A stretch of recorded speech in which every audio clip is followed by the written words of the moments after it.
So we're going to call to order the City Council meeting and the successor agency to the former Cotati Community Redevelopment Agency for June 14, 2016. Now I'll ask for a roll call. Councilmember Delasso. Here. Mayor Moore. Here. Councilmember Landman. Here. Vice Mayor Harvey. Here. Councilmember Skillman. Here. All present. I'd like to acknowledge today is Flag Day, June 14th, so I'd also like to invite you to join us for the Pledge of Allegiance. I pledge allegiance to the flag of the United States of America and to the republic for which it stands, one nation, under God, indivisible, with liberty and justice for all. And I'd like you all to just stand for a moment of silence and honoring the victims in Orlando.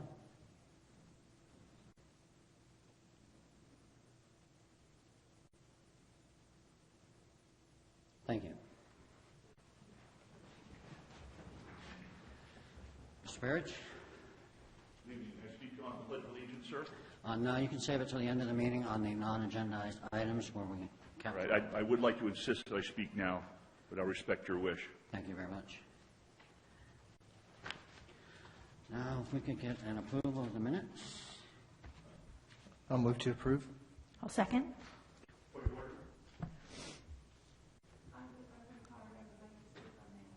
We are going to save all of the non-agendized. Oh, On the minute. pardon me. Okay, Ms. Haldeman.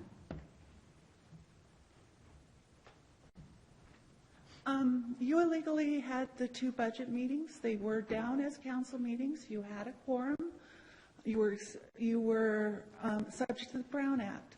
You have no minutes available for either one of those meetings, so that you've.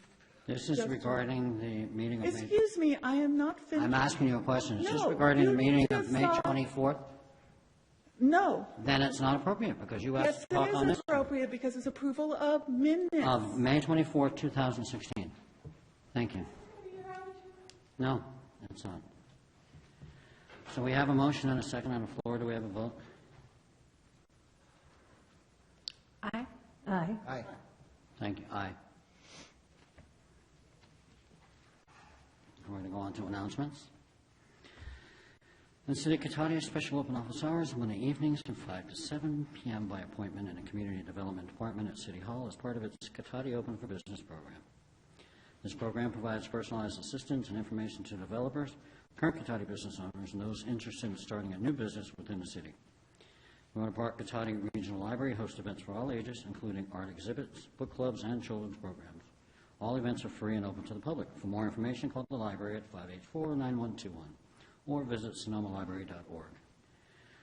The Cotati Historical Society Museum is open regularly the second Tuesday of each month from 5 to 7 p.m., Saturdays from 1 to 4, and by appointment. For more information, call 794-0305. Citizens interested in receiving City of Cotati community text via alerts via text or emails are encouraged to sign up at nixle.com.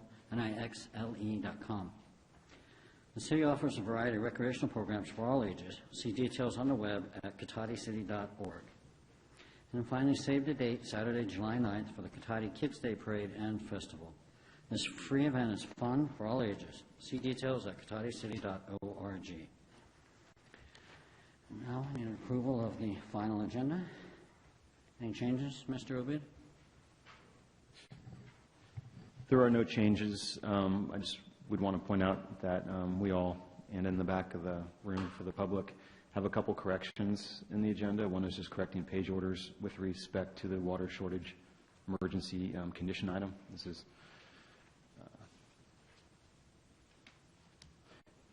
and then the other one is correcting the engineer's calculations for the lighting and landscape assessment district item.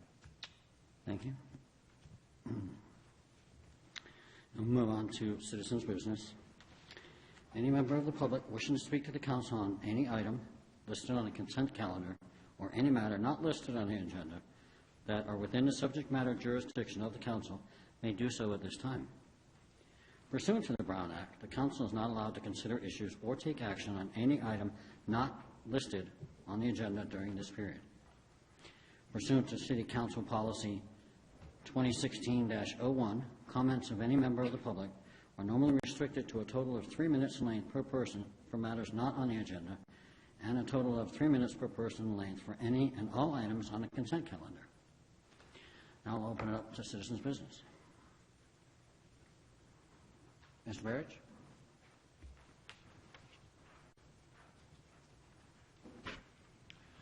Good evening. I'd like to welcome all the citizens of Cotati and all the folks at home that are tuned into this meeting right now, to welcome to our City Council meeting. This once was the People's House, and we have seen over time it is not the People's House anymore. It's become a little dictatorship for this mayor.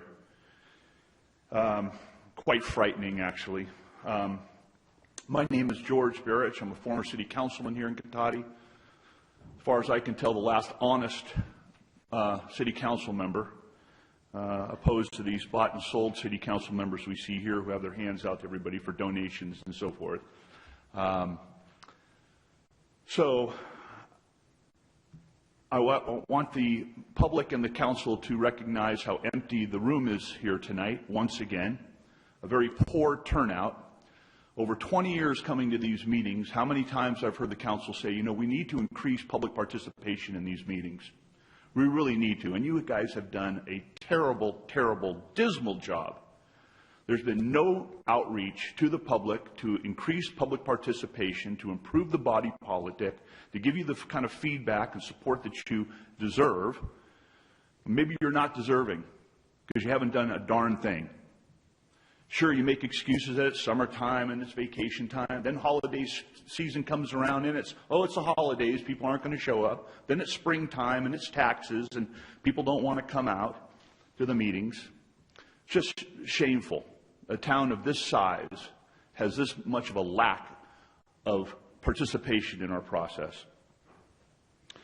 I want to take us back to a comment that Mr. Deloso had made back in Thanksgiving, that he was concerned about the cold weather coming upon us and was concerned about what we're doing about the homeless in Cotati.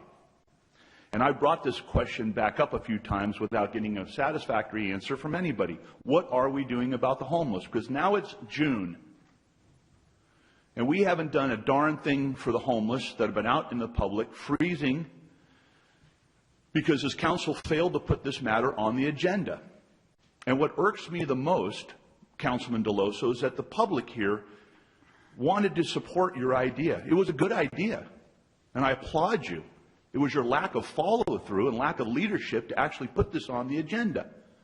Now, whether it was because I insisted that we actually get to it sometime this year, that maybe got this item shelved, but it's not too late. Your concern was well taken, but was totally botched by this council. And to Mr. Moore and Mr. Landman, you know, it was Mr. Moore some years ago who sat in this chamber and said to me, next to me in a seat, Barrett, I'm going to run you out of town. Mr. Barrett, your time is up. May I have another minute, sir? No, you may not. But thank you anyway. Thank you for your comments. Ms. Haldeman.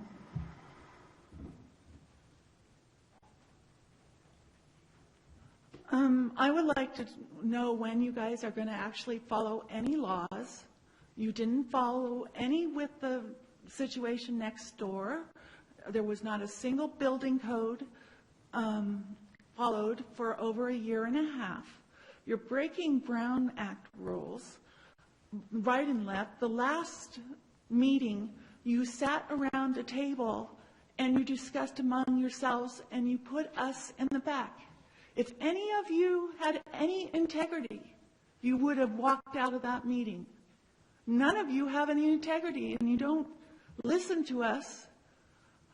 You don't allow any citizen comment. Mr. Moore has been extremely rude and all year limiting us. There's so much that you need to listen to us. How many people would rather have had on the west side of Cotati fixing the turn at West Cotati rather than this downtown improvement plan on the You don't know. You never asked. You guys decide what we want, when we want it, and you don't ask any input. And when we tell you things, you don't listen. No bus stops were planned in the downtown improvement project. I told you 16 months ago. Construction's card, they don't have any bus stops.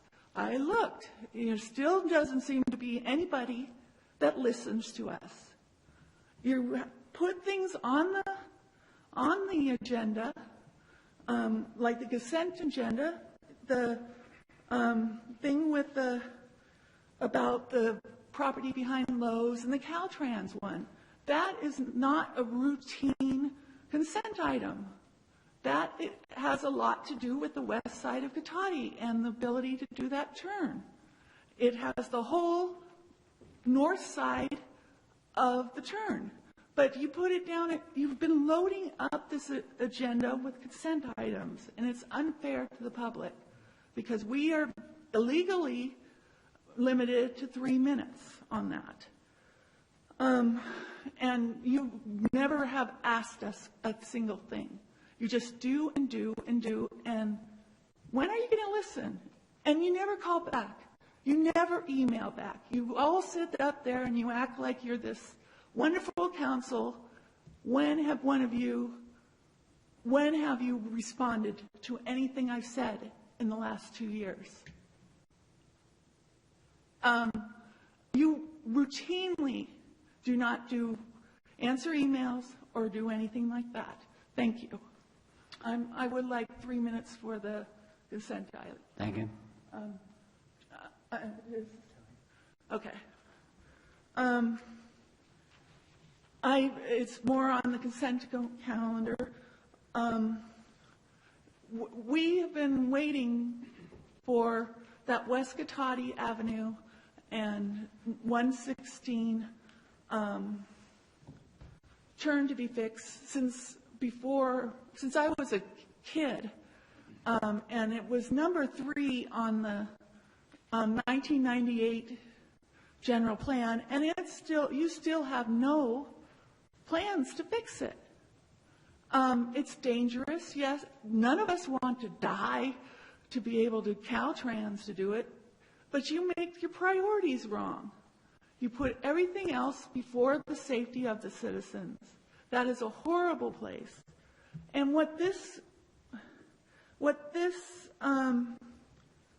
resolution with the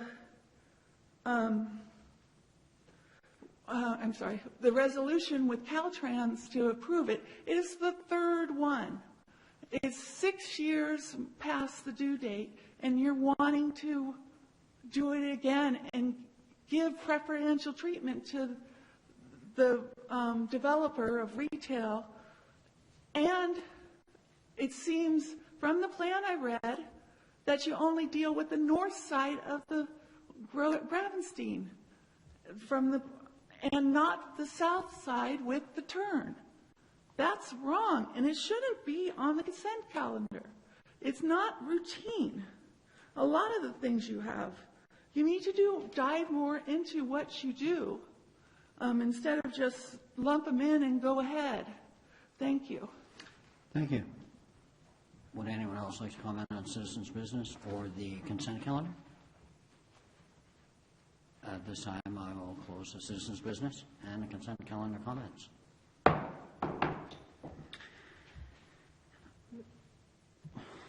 Sure. Vice Mayor Harvey. Yes. Damien, I believe that we had asked about the bus stops. Could you please address that? Yes, the bus stops on Old Redwood Highway haven't changed. There's still 2 bus stops, one in front of Walgreens and one across the street. They've just been temporarily moved because obviously there's a lot of construction going on right now. So they will go back to where they were. I noticed the street's a little bit wider in that general vicinity too for the buses, but they are going back, correct? They will go back, and there's new bus shelters for both locations. Okay. Thank you. May I have Thank you. Councilmember Delazo. too. So thank you for bringing back the Catholic Charities and homeless issue, Mr. Barrich. I've brought it up actually several times since in the public meetings, asking staff, and staff has been researching it. I've personally met with folks from Catholic Charities, so there are things that are moving forward. Is it fast? Absolutely not. It seems to be a slow-moving animal at this point in time, but there will be a forthcoming staff report at some point in time as the city manager and the mayor set the agendas, so that will be coming back to council. And yes, it's taken a long time, and I have no response to that. It's just it's taken a long time, longer than I would have hoped for sure. Thanks. I would like to take a little umbrage at the comment that the city council has no integrity. I think we have a significant amount of integrity. There are concerns regarding responding to emails so as not to violate the Brown Act when you have multiple council members emailing constituents over the same issues. So there's very much concern on that regard. With that, I think we're done with citizens' business unless you have any. Oh, I'm sorry, Councilmember Lemon. I'm sorry, Mr. Mayor, I didn't raise my hand fast enough or loud enough for you to see me over in the corner here. I wanted to ask Steph, because this question was raised tonight. It was raised online this week. I noticed in one of our community online areas. Is there any circumstance where we would look to this intersection at West Cotati and 116 where we would develop only the northern section, basically the side over closest to the cottages, as opposed to working the whole roadway? I can't think of one, but it's a fair question to ask. I know it's certainly not part of this. So Highway 116, of course, is a Caltrans roadway, and so we have to work with Caltrans as funding becomes available, either through Caltrans, through local sources, or including development sources. And it's the ultimate configuration of Highway 116 is a 4-lane roadway with a center turn lane and signalized intersections, and it's a very expensive project. So it's going to realistically, it's going to go in phases. It's going to be built in phases. And, one of the things in the budget that we'll be talking about tonight, later in the evening, is potentially acquiring that property so that we can get one step closer. I mean, that's just how these, especially Caltrans kind of projects tend to work. They tend to go in bits and pieces, and sometimes it's just not as fast as everyone wants them to happen. But by acquiring the property, it reduces the threshold to get that built, because now we control the property, and so no matter who comes along with funding, we can make the project happen.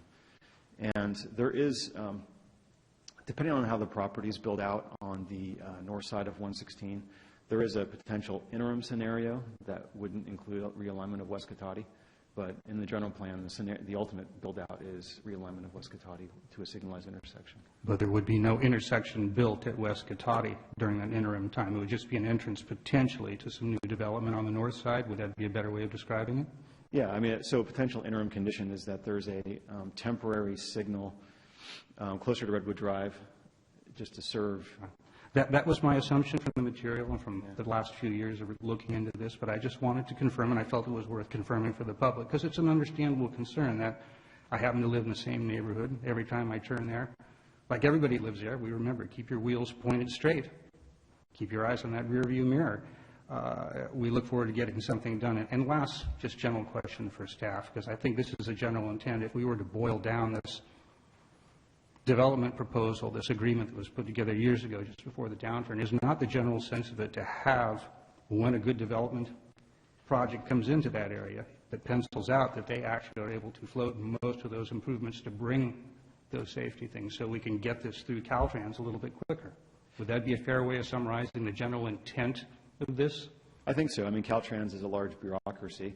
Oh, yes. And in order to get any projects built, there has to be a cooperative agreement in place. And if we let it lapse, then we have to start that process all over again. And it just delays everything that much longer. Good. Well, thank you for taking the time to illuminate that. I think that was helpful. Thank you, Mr. Mayor. Thank you. So I'm looking for some action on the consent calendar. Move to approve. May I pull item D as in dog? I have a question for staff. Actually, before we move to that, item 8. Direction. Before we get to the consent calendar, let's make sure we get item 8. Well, I thought we had already addressed the future agenda items, had we not? No. Okay. My apologies. So do we have any direction on the future agenda items? Now we'll go to the consent calendar. And I'd like to again move approval, saving item D. Second? All in favor? Aye. Let the record show that's a 5-0 with the exception of item D. Now we'll move on to item D. Thank you very much, Mr. Mayor. I have a question for staff. You know, every year we look at these delinquent payments, and I have never, and nor will I, commit the APN numbers to memory year after year. It's really not worth it. But I'm just kind of curious. I mean, is there, you know, these are both substantial amounts of money, $650 plus and $1,100. Is there a theme? Are these same parcels delinquent every year? And if so, is there something more we can do than levy the taxes off the property bills? That's what I'm just kind of curious. There has been a suggestion in the past to modify or look at modifying our municipal code to tack on a penalty, or at least to recoup the staff time in processing this. My understanding is, and again, I haven't committed the APNs to memory either, but my understanding is there's a couple properties that just prefer to pay their sewer bill through the tax roll, and so they never respond to the bills. So every 2 months we send bills to them. Right. Through the year. Right. And at the end of the year, they haven't paid any of the bills. So that's how they end up here. And I suppose at some level, that's fine if that's how they want to make a payment, is have them taken from, and I get that. But it's also generating just an additional workload for multiple staff people in various departments. And it just seems like kind of a waste of time. And is there a way that, I don't know, it's a little frustrating to kind of see these reports every year. You know, if somebody forgets a water bill here and there, that's not the issue that we're talking about. I'm really a little bit more concerned of, you know, repeat somewhat egregious offenders on this issue. So it sounds like you guys have thought about it, and that's fine. I just wanted to bring that point up and just kind of keep an eye on it. That's all. Thank you. I'll move to approve item D unless there's further discussion. There is further discussion, I think. I don't know if the other council members have. Right. I agree with Councilmember Delasso. It seems like we're billing every month, so there's a cost to that, and then we're not getting the money, so we're having to front that money to pay for those services, and so it really is a burden. It's a burden on the city, and I agree with you. An occasional situation may happen with someone, but if it's these same people and that's how they think it's okay to pay their sewer bills, that's really not okay. Yeah, and there ought to be something that, you know, kind of discourages that. Right, and if there's a way of doing something through the Muni Code, you know, that would be something that would be great to come back. So, but I just wanted to bring it out in public because it kind of bothers me.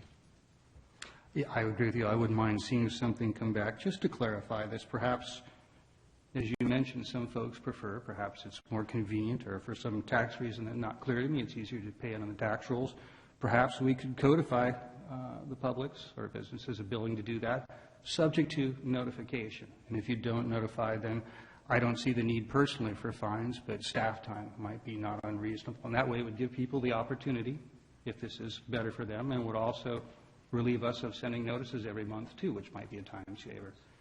You'd have to look at it and see, but just a general suggestion. If this came back, that might be something to take a look at down the road. Thank you. Yeah, and just, so the general costs are, of course, staff time, the cost of billing. So these accounts are accounts without water services, which is why we can't just turn the water off and get them to pay. And you'd have to assess and see if it was more staff time to actually set up this whole notification, no notification, and it might not actually work. But if it did, just a suggestion. When we do pass through actual cost to the assessor, there's a cost for doing that, too, the assessor takes some of that money. Right. So we actually recover less than 100% of the bill. Understood? Yeah.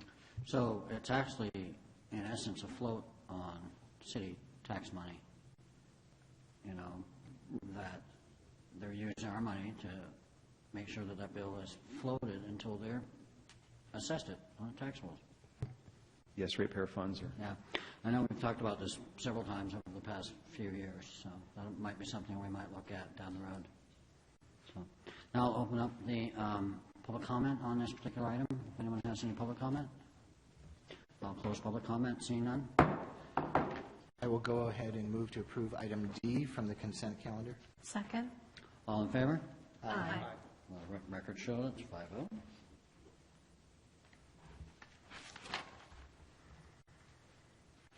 And we have no correspondence or pending legislation.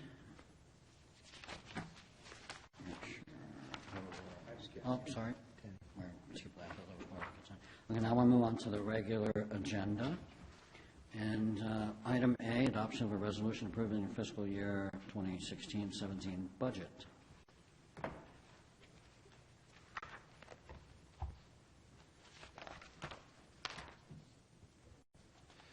We'll be ready in just one moment. Okay.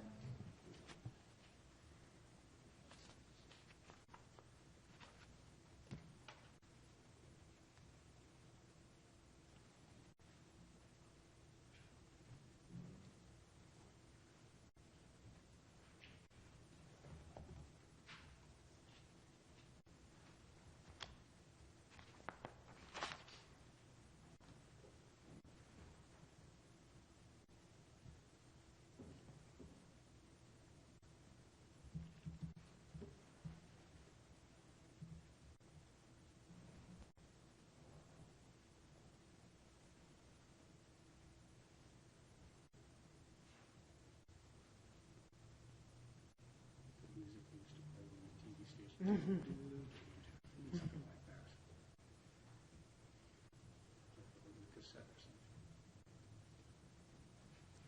hold music.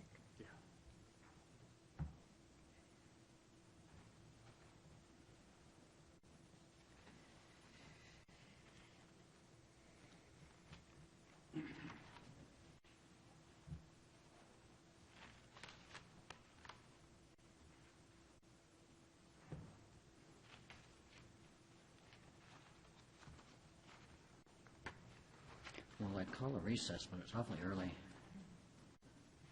You're just doing this to make attention now. Yeah, I apologize about that. Windows seems to take its time starting up. It went to sleep on us.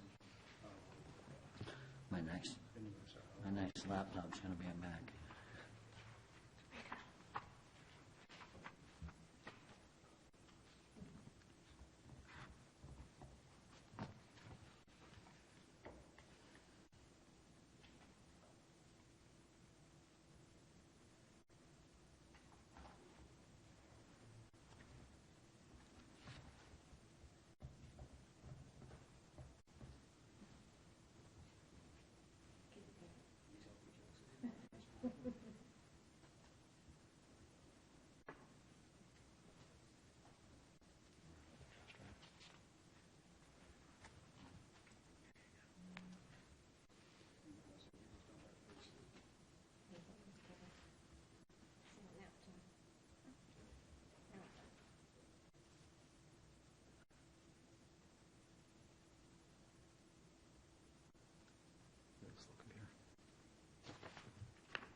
It's our new IT system.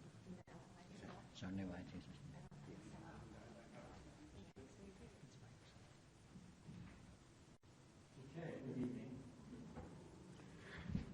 Good evening, Mr. Mayor and members of the council. Norm Veloso, Director of Admin Services.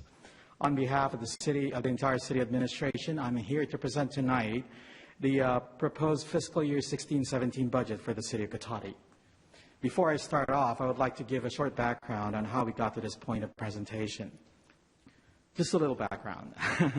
The City Council held a strategic planning study sessions on March 29th and April 5th, 2016, where Council reviewed and updated the goals and objectives, as well as the project priorities for fiscal year 16-17. Subsequently, the City Council held 2 budget sessions on May 17th and May 31st to review the first draft proposed for the fiscal year 16-17 budget and provide comments and directions to the staff. Following the review of the draft budget that was presented to the City Council, there were some corrections and adjustments and updates on the projections made, but the net changes to the general fund are minor. This year's annual budget demonstrates strong commitment to growing responsibly and taking steps to address community needs. This budget is a collaboration and comprehensive in addressing the Council's strategic plan and its focus of allocating resources based on the priorities of the residents' needs. As a result, the budget being presented supports the Council's strategic plan objectives in the areas of economic development, infrastructure, and community. First off, the economic development. The budget includes significant increase in economic development activities to pursue aggressively the right types of development in the city, as well as support the existing businesses so it can provide the services expected by the community. Second, infrastructure. The proposed budget includes about $2.5 million of new capital and equipment expenditures. A separate list detailing the capital expenditures are included on the budget packet. Lastly, the community. The budget includes and maintains city services to levels that residents need and can afford. It also includes a significant increase in park and recreation activities as this department goes through a process of rebuilding to meet the community needs. Well, moving forward, I would like to present a synopsis of the city's general fund budget. The projected general fund revenue is about $6.3 million, which includes about, for the property tax of about $1.2 million, sales tax of $3.9 million, inclusive of the Measure G, which is about 50% of that, and other revenues in the amount of $1 million, and a minor transfer of $100,000. That totals up the operating revenue about $6.3 million for the general fund. The projected general fund expense includes $5.81 million in operating expenditures. 80% of general fund money is budgeted to supplement park and recreation services, and $23,000 of that for debt payment, and about $404,000 to fund capital projects. So out of that $2.5 million, we are using about $404,000 of general fund money. In summary, the general fund has a net operating surplus of $463,000, a net fund surplus of $56,000, a general operating contingency of $1.45 in reserve. This is 25% reserve for Resolution 2009-50 and a capital reserve of $387,000. As I mentioned a while ago, that during the draft session that we were doing the study sessions on the budget, there were some updates made on the budget, and I would like to disclose those items that have not been covered in the study session. And first of that is we added 3 automated external defibrillators, costing the city about $6,000. We also reduced police vehicle expense by about $5,000. We added Pocket Park Pathway project to create a decomposed granite pathway for $12,000 with partial funding in lieu from Park in Lieu. That's about $5,000 coming from the Park in Lieu. And we also added Myrtle Avenue landscaping project to replant the landscape strips and repair the irrigation for an estimated cost of about $30,000. In summary, the proposed budget demonstrates prudent, balance, and sound fiscal management. The general fund is balanced for the 8th straight fiscal year.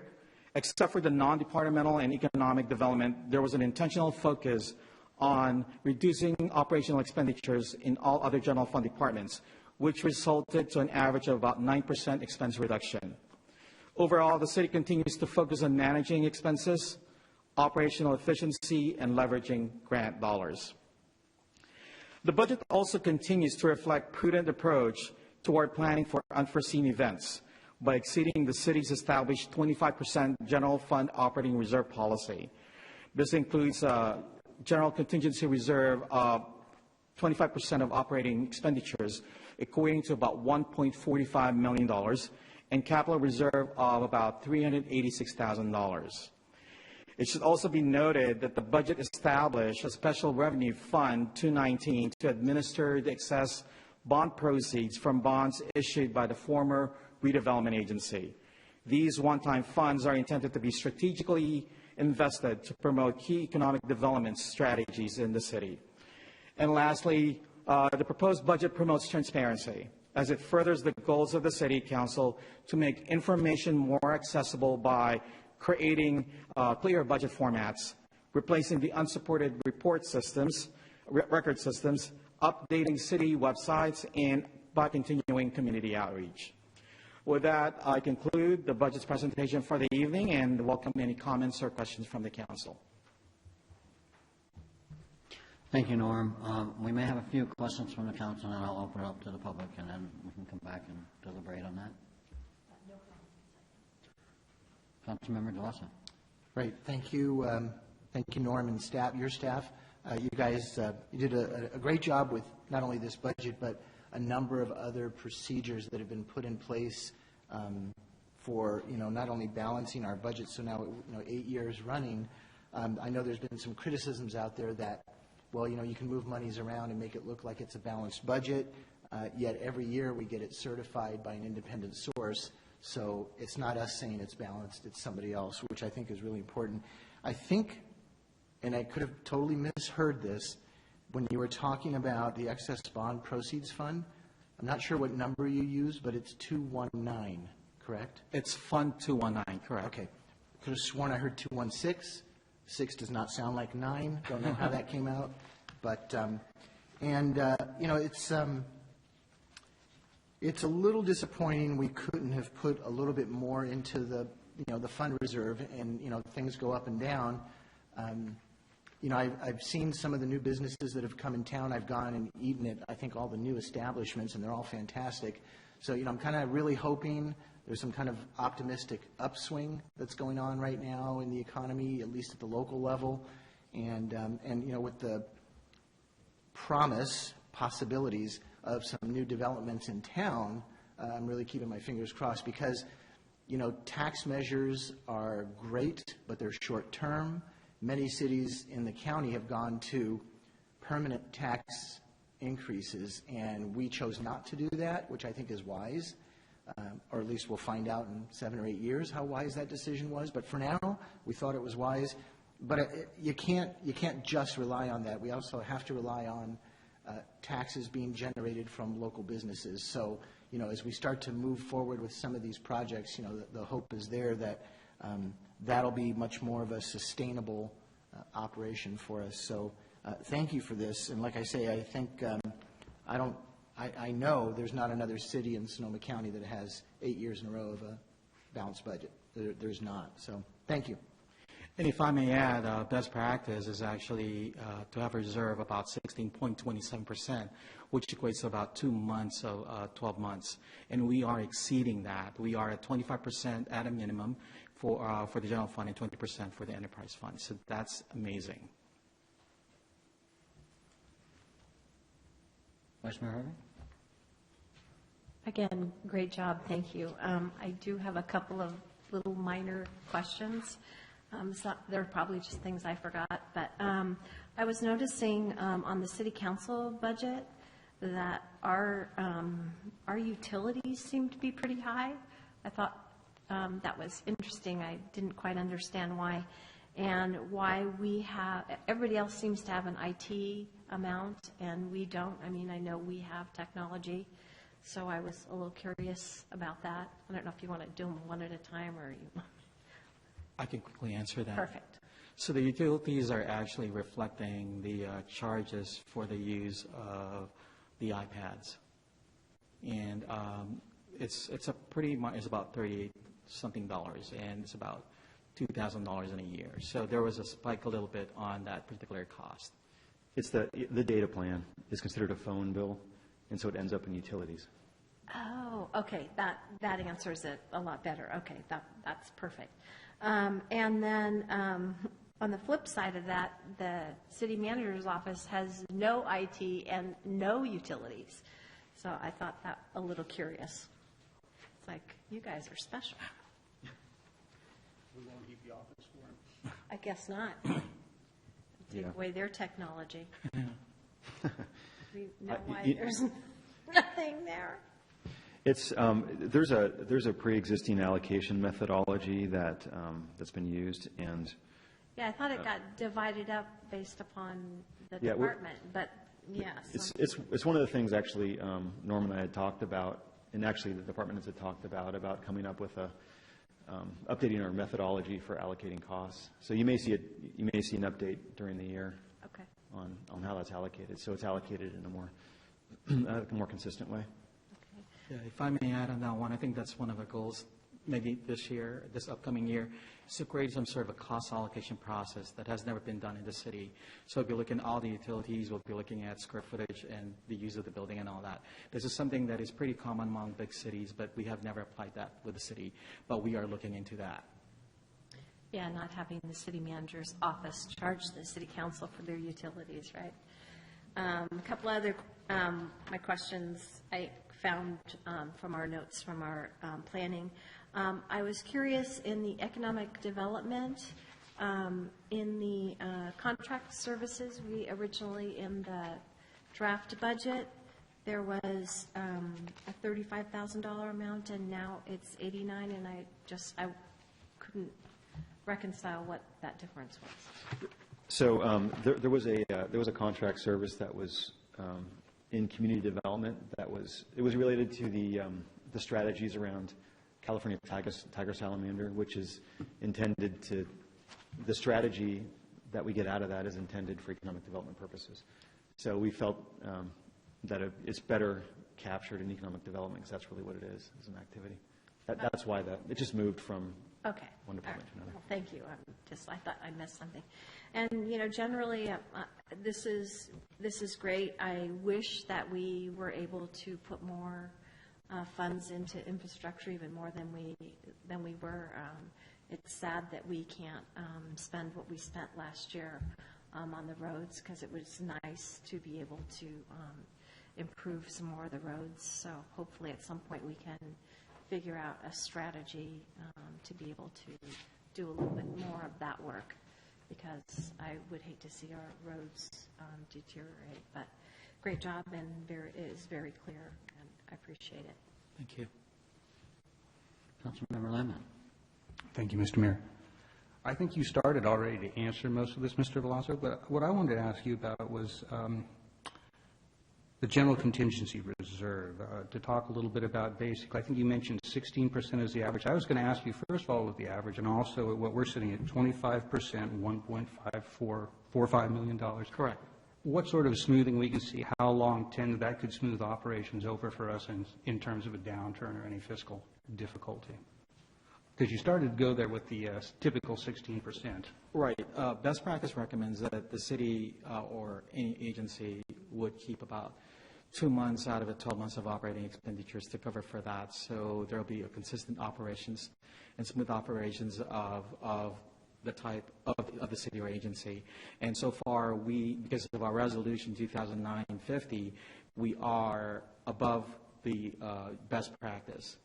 We have exceeded that best practice, which is 25%. So given the fact that management and administration is fiscally responsible in making sure that everything is upholding the budget and following the budget, I believe that based on what I've seen, that that 25% will very much keep us from any unforeseen events of any chaos or any. Well, I hope you didn't just jinx us right there with that. I'm always careful to do that, but I appreciate that, and I would point out, I do remember when we started this in 2009, the concern was this was the financial downturn, and it hit this community really hard and really fast, and the recognition, perhaps a belated one at the time, was because of our size, we're vulnerable to this happening very quickly. And with that, there was a recognition it would be prudent to have not just the best practice, but perhaps more than that set aside prevent that. And I just want to underscore something, because I was explaining this to somebody, and I want to confirm, we have been, since 2009, despite the ups and downs we've had with financing for a few years, we have paid consistently interest. Is that a correct statement? I believe so. Yeah. Good, good. Well, thank you very much for that. That's helpful to know, and hopefully we'll never have to use that. Maybe we can just let it sit there, and there will be no surprises. But if there are, we're in a better place, so thank you for those efforts. Thank you, Councilmember. A couple of comments that I would make. I know that when we talked about the capital improvements and some of the roadway work, we had discussed maybe readdressing some of that stuff in our mid-year budget, depending upon how things go, which I think is great. And then I love the fact that it's just becoming much more transparent, and we're able to reconcile it on a much more frequent basis so that we don't have any surprises. And it's fantastic to hear that we are applying the best practices. It sounds like we're applying the best practices. Exceeding the best practice. So, thank you, Norm. That was very good. Councilmember DeLosso. Just one more quick statement.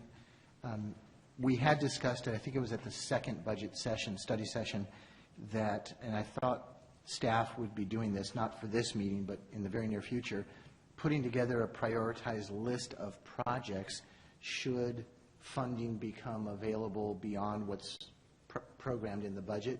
And so I just kind of wanted to throw that back out there. I don't think we were going to come up with a list, but we had a discussion. I remember bringing it up as a question. It's like, well, then we should probably come up with that list. Should there be, not going to be a windfall necessarily, but some contracts could come in lower than what we've projected, and there could be a small pile of money. You never know. So I just wanted to bring that back up because I know we had that brief discussion at the study session.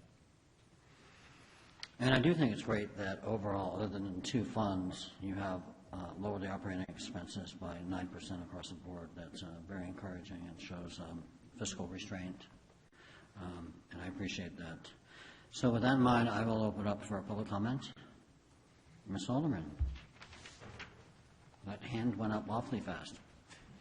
I have a lot to say, but I only have 3 minutes. It's not, sorry, there's so much to say, I'm overwhelmed. The downturn did not start in 2009. It started in 2006 when we ran out of buildable room, and you lost the impact fees like Park and Lieu. They went, all the building that you're taking out of Park and Lieu, that's from 2006 and the Santero one. A lot of the funds that were in reserve are long-term funds that you have been feeding off for months, for years. If you look on page 133, there's a little tiny number that says 93%. You are spending, the city gets in 6.2 million. You take out, the expenses are 508.09 just for operating expenses. Then you go down and you're looking at over net fund surplus and deficit, and for 15-16 and the revised, you lost, it was 1.3 million that you took out of reserves. You have been draining the reserves, and the plan was to have the undesignated reserves to go down to $9,000 last year in the budget. So you were going to completely drain those there was so many drainings of all these little funds that you had collected.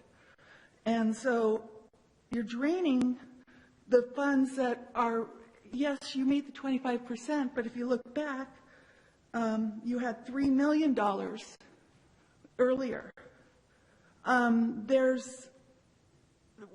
there's the reliance on Measure G and sales tax. With cities with populations under 10,000, we We pay 400% more than the average citizens. I've wrote all this stuff and you've ignored it. We have you have a structural deficit because of the building. There's been no more than 4 new building permits per year. That's the structural deficit. You're using Measure G for that, not for the to cover it. And I would like to thank Norm. He has really brought the books back up to a very good status. Thank you. Thank you. Mr. Burridge. Council, the reason your sales tax initiative sunsets is because you would not have been able to sell it to the public had it been for eternity. If you remember, Measure G was a nail biter. It won by 52%. And the council debated what would happen if they did not put a sunset on there. And I think it's likely very reasonable to say it would not have passed. So don't pat yourself on the back too much here. We had no mid-year budget session this year. Over 20 years, we've had mid-year budget sessions in October, November. We didn't have it until 3 months ago. So you were completely late, and it was very difficult to follow. Where in this budget is there any money for the homeless in Cotati? I don't see it. I didn't remember hearing anything about it in your earlier budget workshops. Heard nothing from Mr. Deloso about the homeless and any money put aside. No money for taxi fares to get these homeless people down to Petaluma to the homeless shelter to get them out of the freezing cold. Was there anybody on the council who disagreed with Mr. Deloso to put this item on the agenda or in the budget? Anybody supported Mr. Deloso in his heartfelt concern for the homeless freezing in Cotati? Homeless, people freezing in their cars or under trees in this town is a matter of life and death. And I find it very offensive that the council would be so cavalier to say they can't put it on the agenda, especially a seasoned city council member who has decades of experience in this town and can put anything on this agenda he wants with his fellow council members. But it's difficult. Yeah, right. I haven't heard any members of the council in your council reports talking about the homeless. I haven't seen you donate any money towards that issue. And the budget balances, once again, because it overinflates anticipated revenues, and once again, it ignores depreciating capital equipment and city building replacements. This has been an ongoing issue for me. You guys have turned a blind eye to the degrading of these buildings, the need to save for future buildings and replacements of our vital city structures. You keep kicking that down that road, that can down the road. And although I applaud the capital improvements that are in here, they totally ignore the bigger picture, which is Cotati is a city in decline. Our infrastructure is degrading and deteriorating, and you folks simply are playing a big hoax on the community. Thank you. Would anyone else like to address this particular item in citizens' business? Seeing none, or public comment? Seeing none, I will close the public comment and bring it back to the council. Mr. Deloso, Councilmember Deloso. You can call me whatever you'd like. It doesn't matter. Question for staff. What are the credentials of the individual or company that certifies our budget at the end of the fiscal year? It's usually a couple of months after the fiscal year closes out. Is it a state entity? Is it a private business, that's a CPA? It is a private CPA. A part of the audit being done at year end is to show a comparative of the actual state budget as well as for the special revenue funds and general fund, and they are a certified public accountant. So it's a certified public accountant, and the fact that we apparently have been told we overinflate revenue to show a balanced budget would that not be caught at the end of the fiscal year It will by a create a- CPA? Yes, it will create a variance. Actually, for this year, for this current, the proposed budget for this fiscal year, it's one of the very conservative projections for the revenues. We just want to make sure that we never overestimate the inflow of revenues that I feel strongly will be a lot higher, but we are very conservative in Right. these projections. And every budget I've ever been affiliated with at the city level, at the county level, and at the federal level, I've never had anyone, nor have I as a budget person, overinflated revenue, because you're killing yourself if you do that. In fact, if anything, you're always very conservative about it, and if it comes out higher, bonus, right? That's Okay. correct. That's a pretty clear concept that I think most everybody that understands budgets should understand. I think some good points were raised. Thank you, Ms. Alderman, for bringing up some of these issues. And as well in your emails, they were very extensive and had a lot of good information in there. When I look at the ending fund balance, we clearly, in the 13-14 budget, the ending budget, had a large sum of money, and we clearly have had to dip into that for a variety of reasons. But I will say the last 2 fiscal years, it's building back up. It's slow, it's small, but it's building back up. And that's only a good thing. If we can, again, as I said at the beginning, if that could be built up even more, I think we'd all love it. But we all know how reserves are used, too. They're just in case. So, again, I just want to say thank you for this budget. This looks really good. It looks healthy. We have 3 new full-time staff people. We have a number of more temporary or seasonal help with the recreation department. So that's including, it's in the budget, and that's including all of these additional staff positions, whether they're full-time or part-time. And I think that's really an important thing. So, again, thanks. Councilmember Skillman?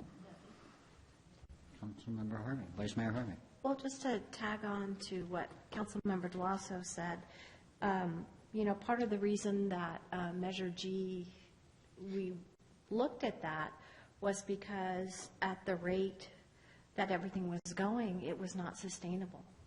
And so that is why the reserves had started to go down. We could not go on that path. So either a lot more staff had to be reduced, and we would not have any city services, or we had to do something. And I think it was said in the presentation, it said what we need, what we can afford. And I think that the citizens spoke and said this is what we can afford for the services that we want. And so, yes, we had started to take some of the reserves, but as you can see now, it's started, as you said, it's starting to build back up. So I think we saw that, and thank goodness the folks in the city agreed with us on that. And then either Damien or Norm, I think you can help with this. A statement was made that sales tax per capita. Well, I seem to recall that we were given a study at one point, which was also the reason that we went with sales tax rather than some of the other methods of gaining more income. And that was because a lot of the sales tax is not paid by the citizens themselves. It's from others in the surrounding area because we're so centrally located. So it's not really appropriate to take those sales tax dollars and divide them by the number of people that live here, because they're not the ones paying it. It's them plus others. Can you speak? Yeah, I think you're absolutely right. That was one of the, during the lead up to Measure G, that was one of the considerations in the type of revenue source that we were going to pursue. And we ended up with a sales tax, just like Measure A had been a sales tax. Measure G is also a sales tax. And one of the primary reasons that was the direction that was chosen was because the sales tax, unlike a property tax or a utility users tax, which are attached to physical pieces of property, sales tax is just paid by whoever's making the transaction, not necessarily a resident of Cotati. And in terms of background, and we had talked about it, as you pointed out, in the lead up to Measure G, and we've also more recently talked about it in the study sessions, that that the vast majority of our sales tax comes from construction materials and fuel sales. So that is very much a regional tax, I guess you could say. So that's for any jurisdiction, and Cotati is a good example because of our prime location at the intersections of 116 and 101, and centrally located in Sonoma County. We get a lot of people coming through buying fuel. We get a lot of people coming through buying construction materials, and I think that's an ideal scenario when you can have people from outside your city providing significant help in terms of funding your services. So, I think it's a win-win situation for the residents of Cotati. Well, because they are, for all intents and purposes, using some of our services by being within our community, using our roads, the possibility of them having, infractions of some sort, those they should help pay for those services.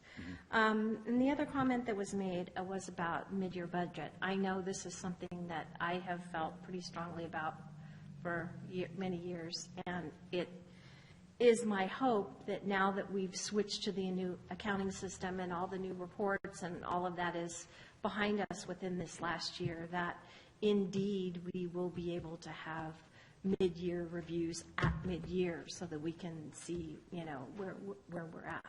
And that was my understanding with this new system, that we will be able to move towards that. Is that a correct assumption? It is a correct assumption. The goal, we are hoping, it's been the process transitioning, me joining the city of Cotati, and us trying to address some of the issues with the successor agency, with the budget and the audit. There was a lot of things that are going at that time. And but the goal for this year is to have a mid-year review immediately after mid-year, which is immediately after December. You have to understand that sales tax are not received until 3 months after. So the mid-year, the December, will not be reflecting unless we sort of like project and estimate the last quarter of the calendar year, because they're not going to be received until towards March. So I just wanted to give that sense that there are good and there's a pros and cons of having a mid-year immediately after December, but there's also a pro for having it a few months later, because you are truly and actually seeing an actual revenue coming in for most of our major revenues. And you have to consider that sales tax is close to 60% of our operating revenues. So it's good to have those actuals come in as well. But if the council believes that we need to have that one immediately after, we are more than likely to, Now, how often do we get the sales tax? Is it quarterly? It's once a month. Once a month. So, but in fact, that could be said all along the way, because even at the end of June, you're still, you don't have that. So it's really a rolling. Correct. Rolling estimate. It's never going to be perfect unless you kind of stop business, period, and let things settle out. So I don't know. I would err on the side of really getting closer to mid-year, just to kind of know where we're at, because if we wait too long, then it's really, I agree, pointless. Will do. Thank you. Councilman Lyman? Thank you, Mr. Mayor. I want to thank Councilmember Harvey for bringing up the issue of the 400% number that was mentioned, because I think that's perhaps not an appropriate way to try to assess the numbers, nor do I think is it reflective of what actually is going on here. I remember putting some time into this about, a year and a half ago when we were actually going through this, and I did get some data. It may be a little out of date now, but it should be fairly close, and I'd like to share it with the council and the public. on the subject of tax rates, sales tax rates for cities in California.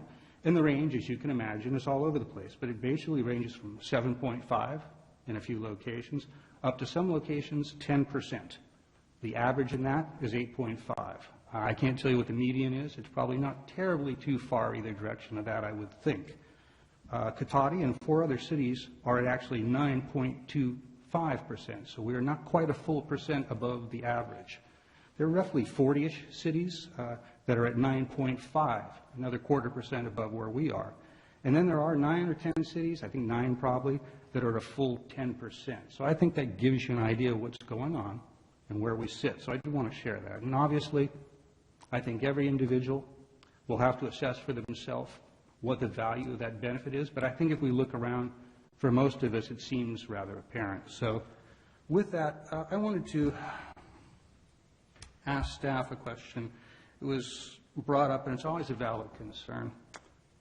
Spending too much of undesignated reserves, drainings, if you will, of small funds everywhere. I just want to share my way of perceiving this has always been what we're looking at.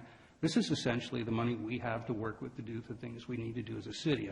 A very rough analogy might be somebody working at home that once they've received their paycheck, paid their bills, all the sundry bills, set aside whatever they need to do, what's left that might be extra above that beyond basic needs such as food and transportation is then, do I get around to replacing those worn tires in the back? Or, hey, is it time to do some plantings in the backyard to improve my property? Those sorts of things. So I wanted to ask essentially just a confirmation that these are working funds that typically come in and out for most cities.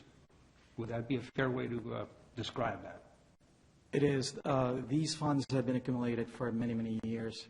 And just like any other, you mentioned household, you accumulate certain amounts of funds so you could address some of your deferred maintenance and your expenses that you wanted to address in the future. And what we have been doing here is that we still have retained the 25%. We have not dipped into that 25% reserve. We have some monies that were in the general fund that is above the 25% that administration and council had decided to use that for capital improvements and addressing some of the concerns of the city. Yes. So essentially the analogy holds up except for our working individual also is prudent enough to set some money aside in the bank every month too. I like that. I think that's what people want to see.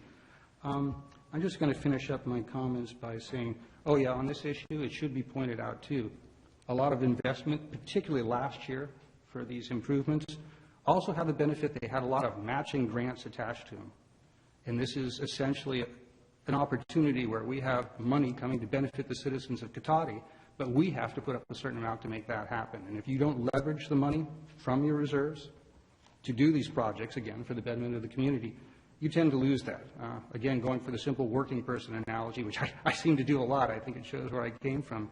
It's like when we first started seeing matched offers for retirement programs from our job. It was very quickly to us, I'm getting offered $50 a month. If I match by putting in $50, I'm throwing away $50 if I don't save $50. And it's kind of the same thing here. So I just want to make that clear. My comments, I'm going to be supportive of this budget tonight. Balanced budget for the 8th straight year, that's a good thing.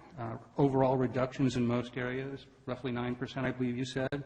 That's good belt tightening, while at the same time maintaining reserves and providing crucial services as well as the infrastructure improvements we've seen. That's good. And as far as city in decline, I'm sure not seeing that. I think if anybody opens their eyes and looks around here, it's real clear. This is a city that's starting to get on the move. And that you can see that anywhere, whether it's the downtown, our side of town, any side of town. So I'm happy to see it. So thank you very much, Mr. Mayor. Thank you, Councilman Landman. Ms. Alderman, did you have something else you wanted to add to that?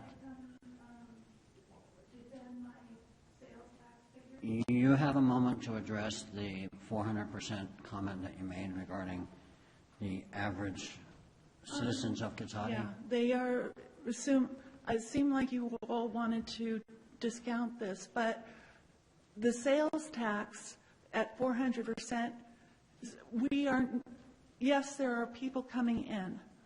There are to do that, but we have the highest sales tax in Sonoma County. I've worked with Michael Coleman, who at the League of California Cities, and analyzed all this. You are dependent on those sales tax monies for operating expenses, and that is my issue. It's not that you're collecting 400%, it's that your reliance on this money, Measure G monies, instead of, which are more than the average city of this size gets. That's what, it's not, it's the comparison to other cities of our size. Your police expenditures are in the 90th percentile. There's a whole bunch of other figures I could have gave you. But you don't need to just put it down to sales tax and 400% per capita to know it's a much bigger picture. Thank you for the clarification. Does anybody else want to readdress the budget? Okay, I'll close public comment on that. I would reiterate a lot of what my fellow council members have said. It is difficult when you have comments that are taken out of context, and you try to understand where those comments are going. I'm glad you clarified that. I appreciate that. I do not think Cotati is a city on a decline. I think Cotati is a city that's coming back from significant hardships from the 2008 recession, from the demise of redevelopment funds. I think we took some significant, tough measures with staffing and expenses. Now we are at a point where we're bringing staffing back up. We've got almost all the departments completely full. You can see the worked products that are coming about because of some of the decisions that we made over the years, and I have to commend the staff and what they've done based on where we were at. I am encouraged. I don't think that this council nor the staff in any department sits on their laurels and does nothing. I think we're working to making this a much better community, and it's evidenced by some of the things that are happening with our budget, with our infrastructure repair, with our road repair, and bringing back several of the departments. I'm proud of the work we do, and I think that we're moving forward, and I fully support this particular budget and would welcome a motion. With that, Mr. Mayor, Absolutely. Vice Mayor Harvey? I can hold my fire here for a moment, certainly. Yeah, I appreciate Lori coming back up. And she is correct. There is a much bigger picture here. But if you are going to make comparisons, you do have to look at the whole picture.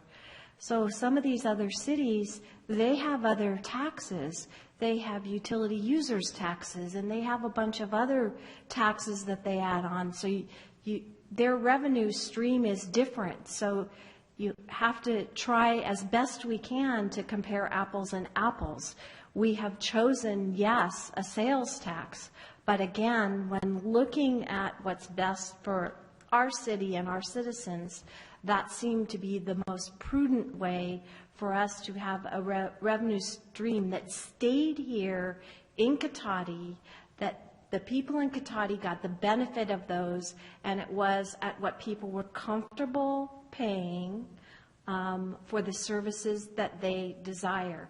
If we had, a lot of other ones, then maybe we could be back down at a lower sales tax rate. But that is the one we chose, and we very, very carefully, we did talk about some of the other ones, and what we didn't want to do is to have, 5 or 10 different taxes that people, had to pay. We wanted to be able to, isolate it and say, here's your contribution for your services. But I do appreciate that comment. But again, it's a whole picture that you have to look at. And the burden was not put entirely on Cotati citizens. Exactly. By doing that, too.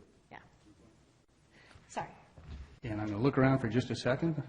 Thank you. I think we with had a that, then, start of a motion. I'm going to move a resolution approving the City of Cotati budget for fiscal year 2016-17. Second? All in favor? Aye. Let that show as a 5-0 vote. Thank you, Norm. Thank you, Damien.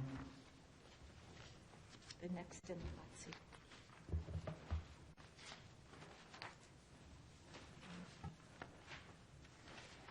Now we're going to move on to item 10B, rescind water shortage emergency condition. Mr. Scott. Mayor, members of the council, Craig Scott, Public Works Director, City Engineer.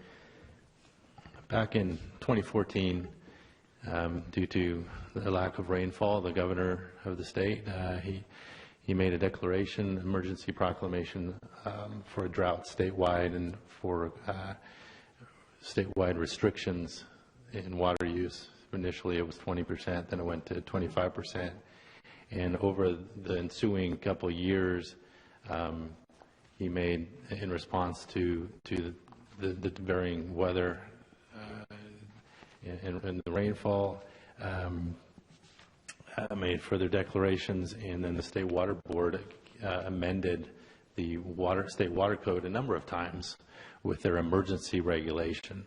Well, the city has an ordinance in place which sets out 3 different stages of water to respond to water shortages. And so we enacted, in response to all this, the shortage, enacted stage 2 back in May of 2015.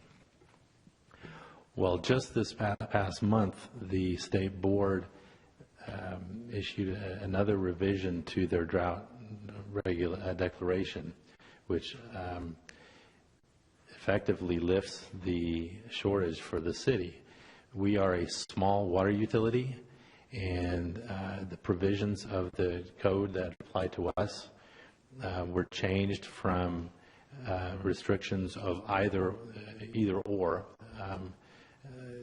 limiting irrigation to 2 days a week, or 25% reduction. That was our charge. Now, if we were a larger, what makes this kind of complicated, if we were over 3,000 connections, we would have had to show through a calculation a sliding scale of restriction. But that didn't necessarily apply to us. We were a small user, and it's 2 days a week and the 25%. Those have been stricken now from that regulation and replaced by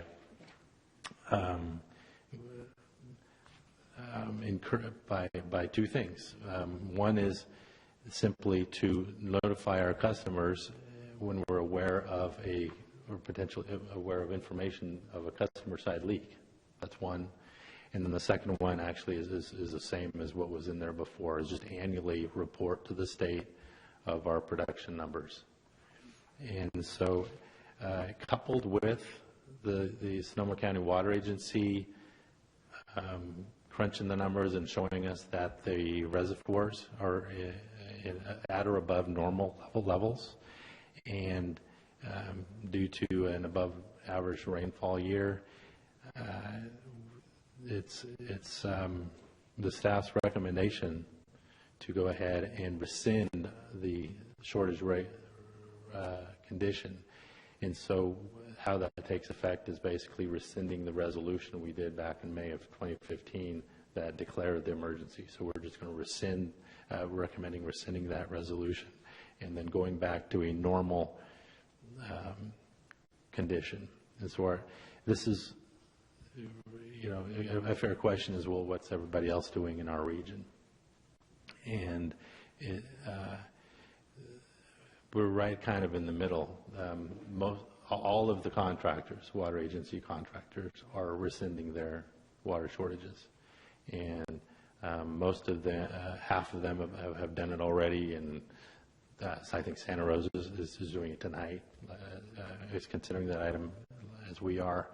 And some have already done it. I think Valley of the Moon has already done it, and a couple others.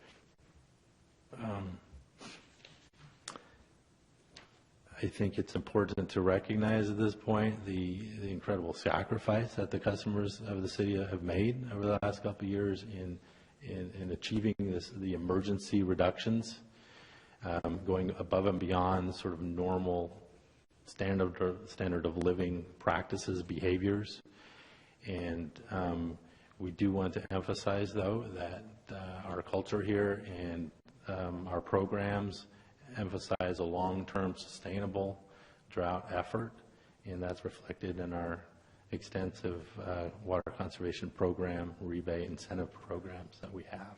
So that those are instilled in our budget and supported with the water agency and the regional effort. So that's not going anywhere. That's sort of our way of life here. But it's just we're taking that emergency piece of it away, that extra effort you need.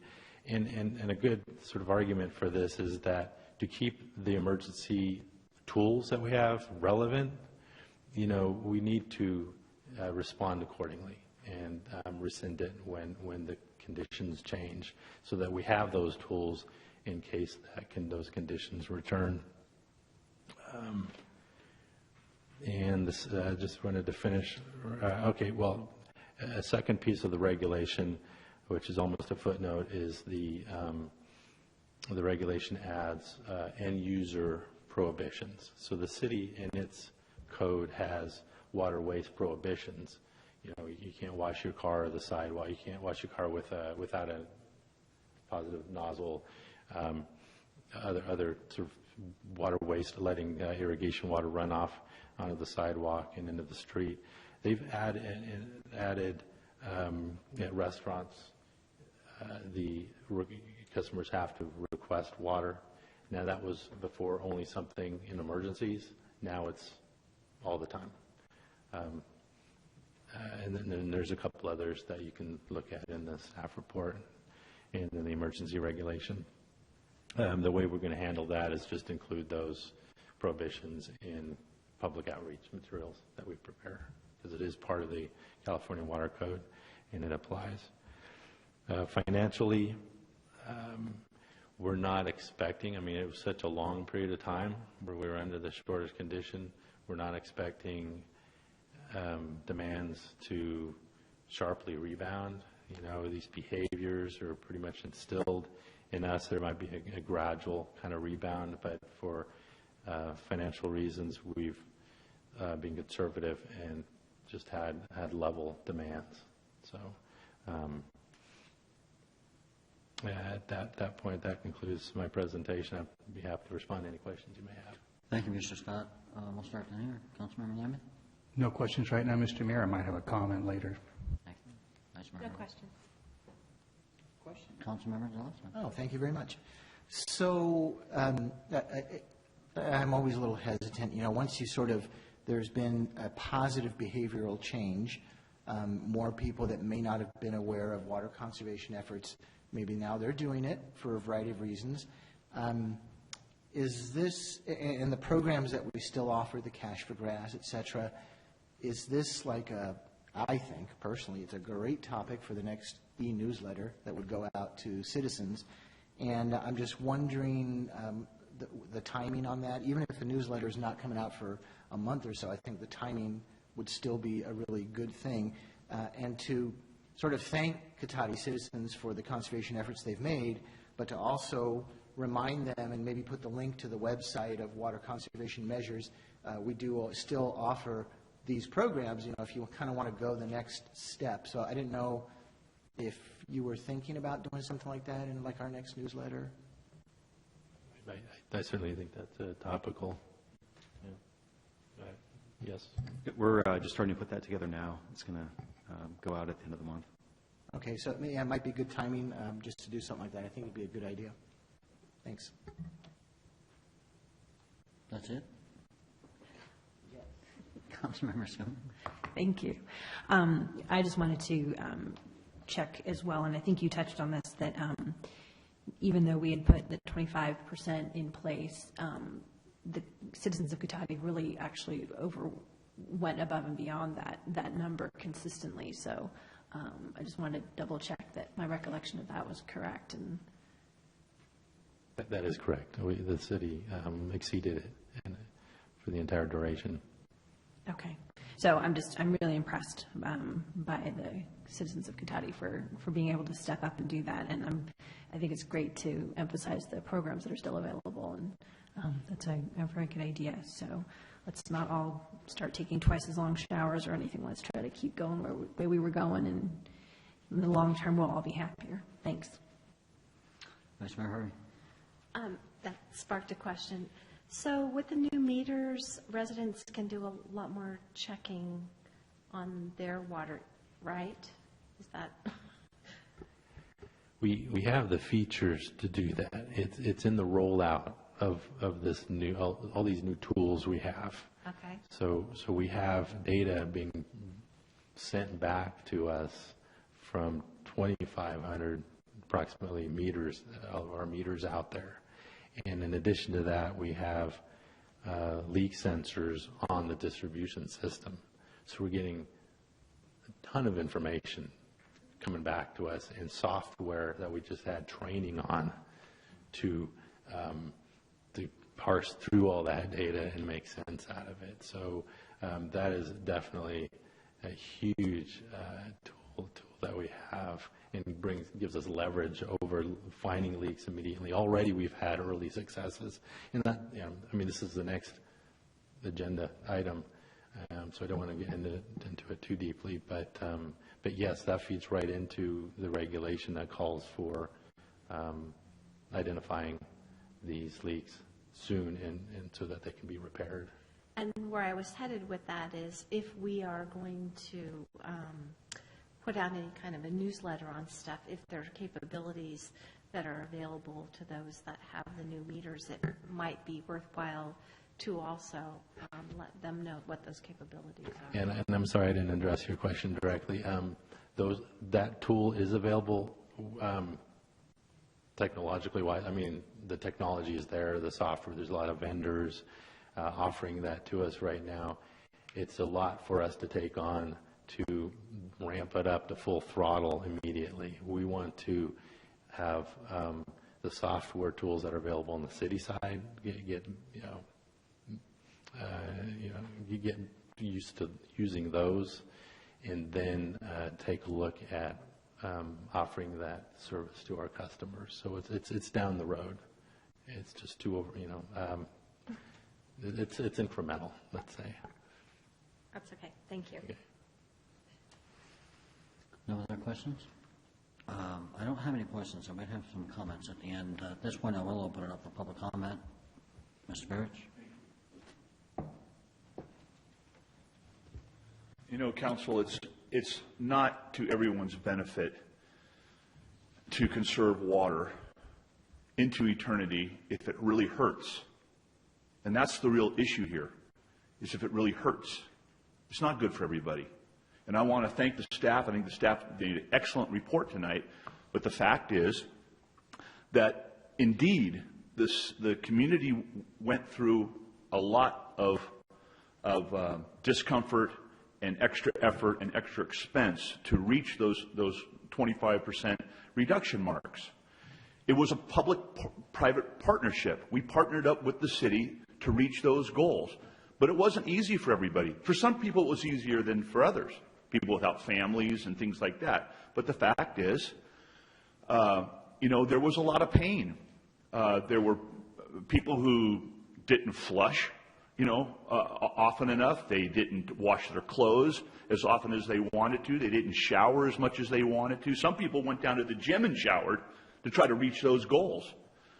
They had their cars washed at incredible expense. To have your car washed at a professional car wash rather than washing them at home. But people didn't change the water in their jacuzzis. They let their swimming pools go dry. They didn't fill their bird baths. They didn't power wash their homes. They didn't power wash their driveways. They let their backyard gardens go dry. They let their lawns go dry and dead. They let a lot of foliage in their trees die. I mean, if you talk to a lot of people, the water shortage and the sacrifices people made were significant. And yes, they should be applauded. But the fact is, to continue at that rate because everybody's going to be happier is ludicrous. That's just not the case. Some of us want to start using more water again so that we can live healthier and happier lives. You know, I don't know how many of you took up that advice of, shower with a friend. You know, I don't know, Mr. Delosa, did that happen to work for your household? For a lot of people, that's not often, a viable solution. You know, a little bit of humor, I think, is appropriate here. But the fact is that, hallelujah, we can start using a little more water. Conserving more just may end up inviting more people to come to this area, and that's a whole nother issue. But there was a lot of pain, and I want to thank staff for being the only person here, other than myself in the past, to bring up the fact that there was pain and there was sacrifice. And I think you can use the billboard downtown just maybe to use that as a simple thank you for reaching the goal, and that people can lighten up a little bit now with this good news. Thank you. Would anyone else like to address this? Seeing none, I'll close public comment on this item. My only comment is I think it's great that we had a good amount of rain this year.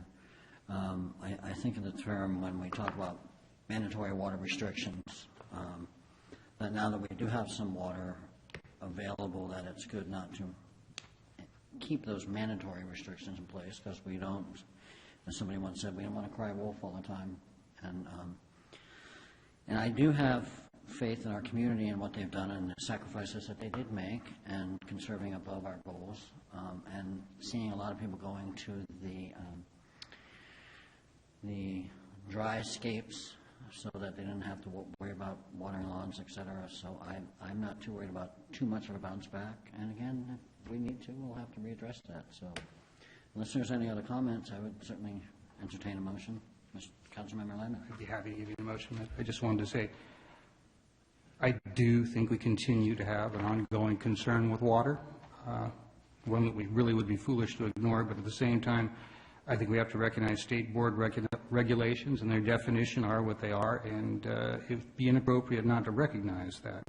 But I just was really happy to hear from staff and from the council, at least, that we're clear in our definition that it's not a retreat back to 1980, where water was never a concern to be assessed. It was free, it came forever, and there was nothing to think about there, because that's really not the case. It's part of growing up and learning, and we now recognize that's not the way it is. And maybe that's a good thing. Maybe we all have a better sense now of the true value of water, because I think that's something we've done a woeful job of actually appreciating in the past. So I do hope, I love the way you put it here, that I do hope that a persistent reduced water demand has indeed been established, because I think there may be a temporary benefit right in this one small area of California, just because of the way our storage is set up for once we came out in a pretty good place. But I think as we go forward in the future, this will continue to be a concern. So I just hope we keep that in mind. With that, I'm more than willing to support this. And if nobody has any comment, I'd be happy to move this. Water will be the new oil down the road. With all the water rights being bought up, it's going to be frightening. So I do hope that we do maintain the conservation, and it will make us happier, because then we'll still have some, hopefully. So I'll be happy to be able to have a vegetable garden again and do something with that ugly brown patch of dirt. So I'm looking, not seeing anybody leaning forward. I will be happy to move a resolution rescinding, well, I won't be happy, but I will move a resolution rescinding the Stage 2 water shortage emergency condition. I'd second. all in favor? Aye. 5-0, thank you.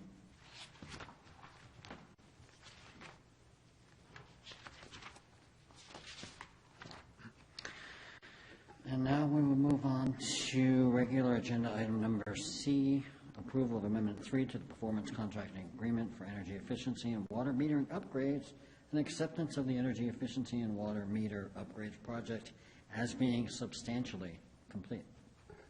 Mr. Scott. Mayor, members of the council, thank you. This is an exciting item to present, and it's been many years in the making, far before I came on board here, obviously, and it has two parts to it, the energy efficiency to save us quite a bit of money every year, and then the water upgrades project, and saving us annually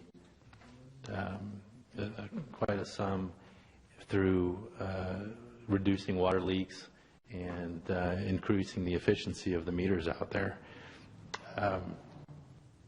The energy piece of it was involved replacing streetlights and HVAC upgrade, heating and cooling upgrades, and then interior and exterior lighting on the city buildings.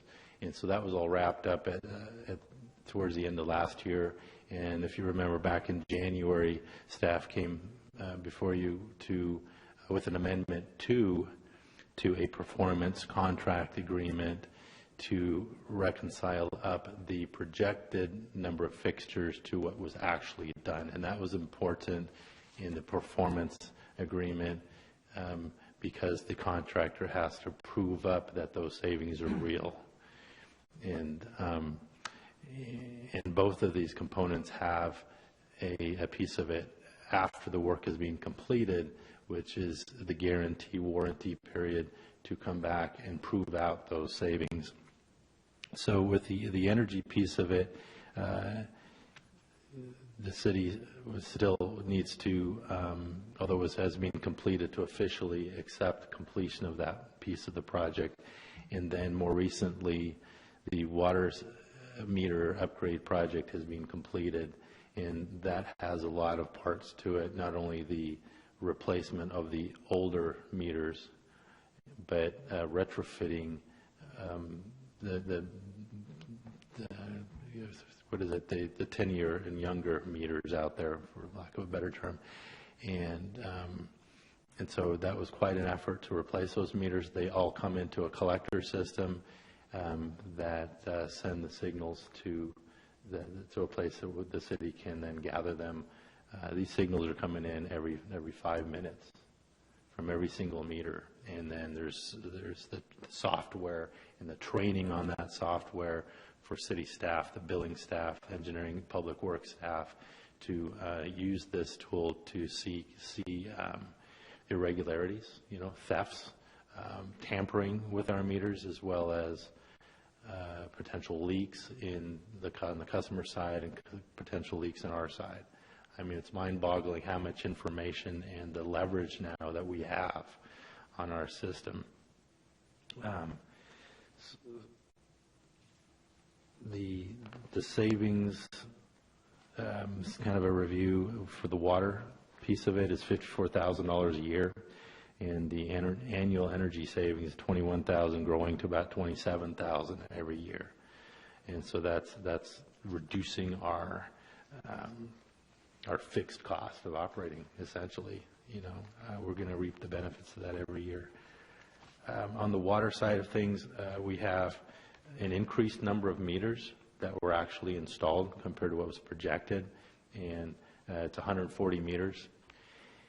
This was a real partnership with Public Works, and there were some really odd meter configurations out there with the piping and the boxes and so forth. So our Public Works superintendent came to the rescue on a number of occasions, and recognizing that we had no cost increase change orders on the water project or on the energy project.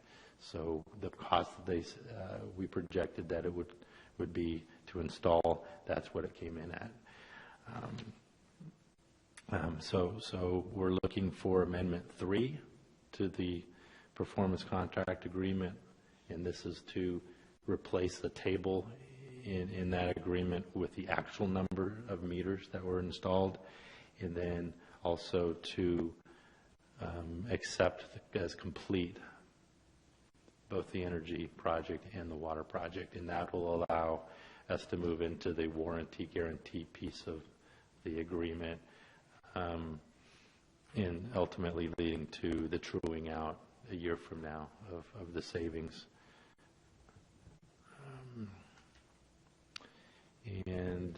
And then also the city is holding on to retention money on both of those projects. That now that the projects are complete, we can notice at the county for 35 days, and if there are no protests, then we would then release those retentions. I think that covers it. So at this time, I'd be happy to respond to any questions you may have. Thank you, Mr. Scott. Councilmember Skillman? No questions at this time. Thank you. Councilmember Delasso? Yes, just a quick comment. I'm woefully disappointed in part of the report where you said this was very exciting, and I think you forgot to add to an engineer. I think just kind of a point that, you know, you missed there, but yeah, outside of that, it's fine. Thank you. Councilmember Lyman? To be fair, Mr. Scott, I saw that coming. I'm going to ask you to repeat something. I think you did touch on it, but I just want to hit again because we've had some discussions and back and forth since this project first came into fruition and we first started working about it. And I think we all get that there's a water savings potential here that's huge, energy savings, and there's increased protection for citizens from undetected leaks. And if you've ever had one go for a month or so in your yard and not see it until your bill came in, that's a good thing. But I want you to touch bases again and just confirm again, because like most modern efficiency programs, this was supposed to be revenue positive. And I want you to touch base on that again, because in fact, what I'm hearing is, as projected, this is not only will either meet or exceed what we expected in terms of revenue savings, in terms of both both energy and cash savings. That is correct. And the agreements we signed in the event that it turned out not to be trued out, there's provisions in there for Siemens, the contractor, to pay us to make. I'm sure they're very happy to see that these numbers have come in good. I am as well. But I just wanted to point that out. There's some back and forth, and I'm glad to see that this is exactly as it was proposed, and it seems to be working well. So I'll be supportive of this tonight. Vice Mayor Harding? No, I think it's terrific. I'm just glad to see that it's working as it was projected to work, and I look forward to the true-up. So I'm thrilled with that, and it is exciting. So with that, I would entertain a motion. Oh, my apologies. I will open this up for public comment. Mr. Burrich. I'd like to take the opportunity to cut through some of the BS here. For the members of the public at home and here tonight, let's review. This was an equipment lease. It was an equipment lease because the city had failed to plan accordingly for capital improvements and wearing out of light bulbs and water meters and so forth that were reasonably foreseeable in the future that the city needed to do, but the city had not budgeted the money for it. So Siemens comes forward with a plan to retrofit the water meters, change out the light bulbs and so forth at extensive fees and leasing fees to do this because the city did not have the funds to do it. Now, that's the type of relationship that sometimes works for the benefit of also for companies like Siemens and for the city that don't plan effectively to put these in their city budgets so that their budgets balance. So, what we have here is a situation where I don't think we ever got clear indication of what happens, how these water meters are warranted, how the light bulbs are warranted going forward after this, and we go forward, how these things are going to be maintained and who's going to warranty these products and so forth. But I happen to be of the school of thought that I don't like leasing police cars because we can't afford them, which is what our police department does, which adds significant costs to the police budget, which did not necessarily have to be the case had we budgeted for new cars along the way. I don't like leases where the city fails to prudently plan for tomorrow and then accuse or make the accusation that they get blindsided, that they didn't really know that we needed these types of upgrades and so forth. But look, we've got this arrangement with Siemens now, and it's not going to cost us anything. Matter of fact, we're going to have cost savings with electrical and water. How much profits could we have made had we saved that money and done this project ourselves? Were those numbers available to us? No, because it doesn't fit your narrative. You guys were broke, you didn't have the money to do any of this, and Siemens came along with a solution to help us out, and they got paid handsomely for it. Thank you. Thank you. Ms. Alderman.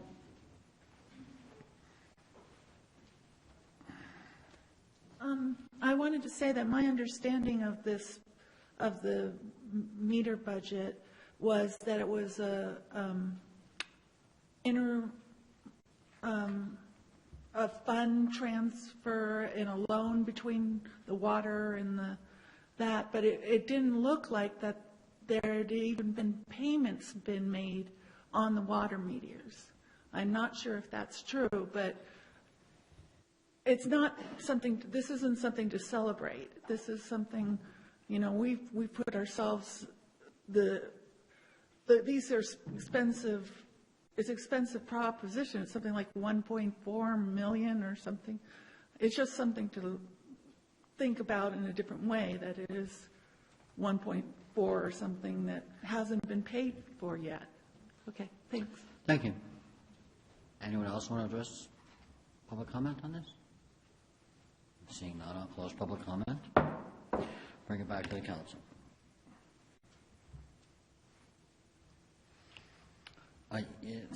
For me, it's just, sometimes it's hard to really fathom some of the comments and that are out there. When we look at the community and what's happened years ago, we're now looking at positive programs to bring us into fiscal responsibility and to save the city down the road and to have these issues being at least revenue neutral, and now we find that this particular program is actually going to save money. So that's in my eyes, something that's going to be on the books as black versus red. So what has been done years ago, the economy collapse, all these other things, are not what we're facing today. Today we are facing bringing the city back up to where it needs to be and being a first caliber city, and I think we're doing a terrific job. And again, I think it's a great program. I supported it when we initially brought it out, and I'm looking forward to the true up. So, Councilmember Lamon. Thank you, Mr. Mayor. I'd agree. I think we all look at things and we all view them differently. There's the old adage of some people look at the glass, it's half empty, always for them. And other folks look at it and say, it's half full. I guess that depends on your outlook and your personality. But what I would say about saving money if we did this themselves, well, first of all, to meet the staff abilities of Siemens, I hate to think of how many engineers and how much outside contracting we would have had it done, but the bottom line was it cost these citizens more. That's obvious if you think about it for a moment. So that's the way you do something like that. And again, this is an example of some of the things of learning, of some of the good changes that are actually happening in our society and our country. As I mentioned, we're finding now that efficiency programs that used to be, not too terribly interesting, perhaps even for our engineers, now we're finding sometimes these can be not just revenue neutral, they can be revenue positive if you could put them together and look at it. That's a big thing, and that definitely is worth a good look from all of us, and I say a little bit of celebrating because that is a positive thing. So just some thoughts. And if there are no other comments, I'd be happy to move this. I'm looking. One clarification, if I may. Please, Mr. Scott. On the recommendation. The recommendation is to adopt the resolution, and then the title of the resolution. Okay, and I wanted to ask if this is two or all one, because there's two separate items in here, essentially. There's the approving the amendment, and there's accepting the energy upgrades and water meter upgrades project. It's all within the same resolution. Okay, so I will move we adopt Amendment 3 to the Performance Contracting Agreement with Siemens Industry Incorporated for energy efficiency upgrades and for the water meter projects, and accept the energy upgrades and water meter upgrades projects as being substantially complete, and authorizing the city manager to execute said agreement and certificates of substantial completeness. Second? All in favor? Aye. Aye. Thank you. Passes 5-0. And now we have correspondence, no correspondence and pending legislation, so we will move on to the city manager's report. Actually, before we move on to the city manager's report, we're going to take a 5-minute bio break, we may, at 8:51.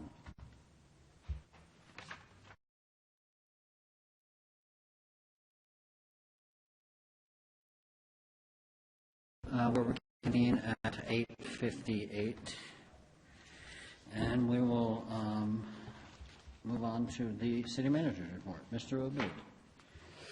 Thank you, Mayor, members of the council. So I've been told that my reports were not long enough, So now that everyone's had a bio break, you can all settle in for a nice long report. The first one I'll just touch on is bar rescue. So I think some of you may know that beginning today, if you've been downtown today, they began filming for the television series Bar Rescue for the Tradewinds Bar downtown. That's that's where they kind of rip everything out and put it back. Yeah, so it's pretty exciting for the Tradewinds. And filming and physical rehabilitation work will take place through Saturday the 18th. They're currently using the public parking strip immediately in front of the Tradewinds for the production throughout the week, but the sidewalks won't be blocked, so regular public access is still possible. There's no airing date at this point that we know about, but we will certainly advise the council when one becomes available so that we all can TiVo it or whatever we do with that. The show's producers have been very professional and easy to work with, I've been told, so permitting has gone smoothly, and this should be a fun event for the city to host. And I didn't talk about it explicitly, but part of the permitting process was noticing, which also occurred downtown, so everyone's been noticed of the event, and now the event is here, and the bar is being rescued, so that's good. Some recreation news. Summer camps started last week. The first week of summer camp, the camp contractors called Star Kids Productions. They do a summer theater camp, and they had 17 children enrolled in the camp, and they produced their rendition of Teen Beach Movie. And so on Friday afternoon, they performed this is pretty amazing actually, for over 50 guests in the Cotati Room. And this week's production, they roll right into the next productions, 1 week at a time. They're doing Annie, and they have 19 participants in the camp. And also happening this week is Colors of Spanish, which is a Spanish immersion camp. And I think we had some adults call in because they wanted to be in the camp, but it's really for like kindergartners. So that probably actually would be a good start for me. But they have 6 young campers that are getting exposed to Spanish through creativity and play. So that's pretty exciting. The camps are starting to roll out. And we're also actively prepping for Camp Cotati, which is our local camp. Also happens to be the theme of our Kids Day this year, as I think you know. So the Camp Cotati is a traditional day camp. And along with the camp, we're also running, or we're planning to run a counselor and training program. And this is for teens to get work experience as camp counselors. And we're looking to start this camp in July. And to be able to provide camps, we're also actively starting to seek part-time camp staff, which was referenced earlier in the meeting with regard to the budget. But part-time camp staff and advertising for participants in the CIT program, that's a counselor and training program, this week. Actually, it'll probably be next week. So we're looking for camp staff and teens interested in the CIT program, if you know anyone, which some of you might. Be able to course some of your children into it. Also, recreation is knee-deep in preparations for the 24th Annual Kids Day Parade and Festival, which is taking place this year on July 9th. We have, so far, we're still a month out, but we have 20 confirmed vendors, and those include a bounce house, which is one of my favorites, although they don't usually let me in those at public events, and face painting. 3 Twins Ice Cream will be there. There'll be a climbing wall, and more. We also have 10 sponsors, including Snow McLean Power, Oliver's, and Sahura Dentistry, which are monetary sponsors, as well as more in-kind supporters such as Big Five, Redwood Cafe, Sally Tomato, Clover, Jelly Belly, Jelly Bean there, and more. So we look forward to what we hope will be the best Kids Day yet, and are still looking for more sponsors and vendors for the event.